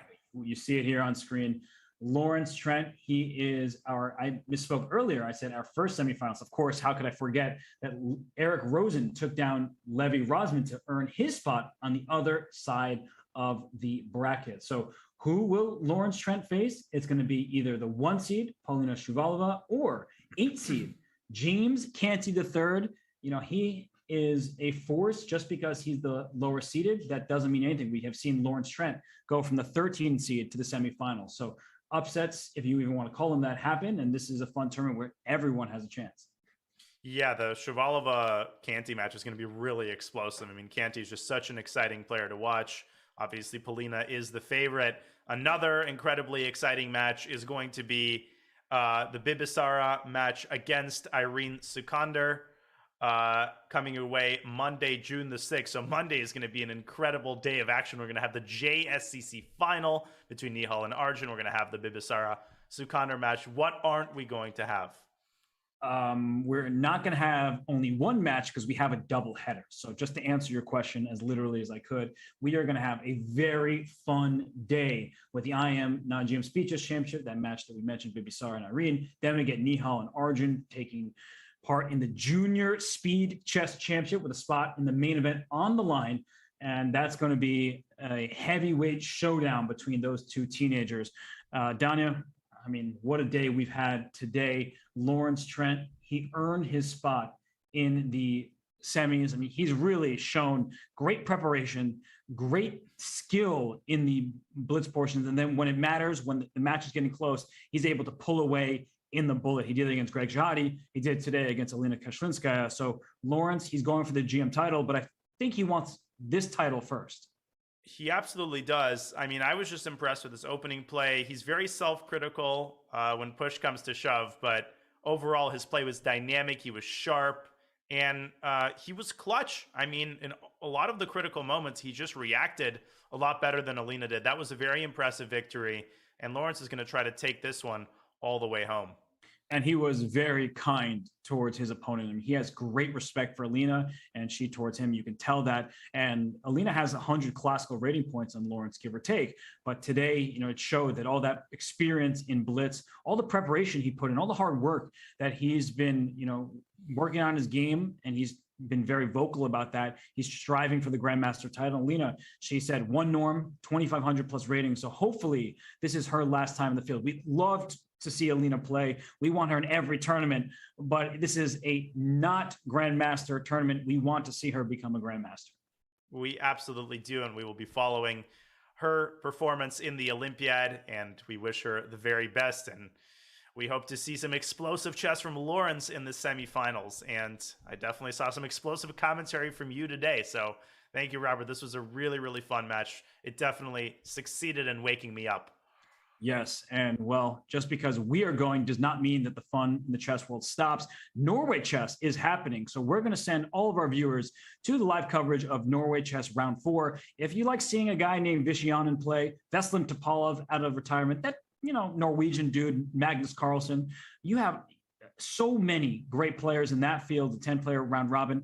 It's only round 4. The action continues here on chess.com. So on behalf of my partner, Daniel Naroditsky, and myself, Grandmaster Robert Hess, we hope you enjoyed your stay with us. It doesn't end here. Next up, Norway Chess, and we'll see you soon for more events on chess.com.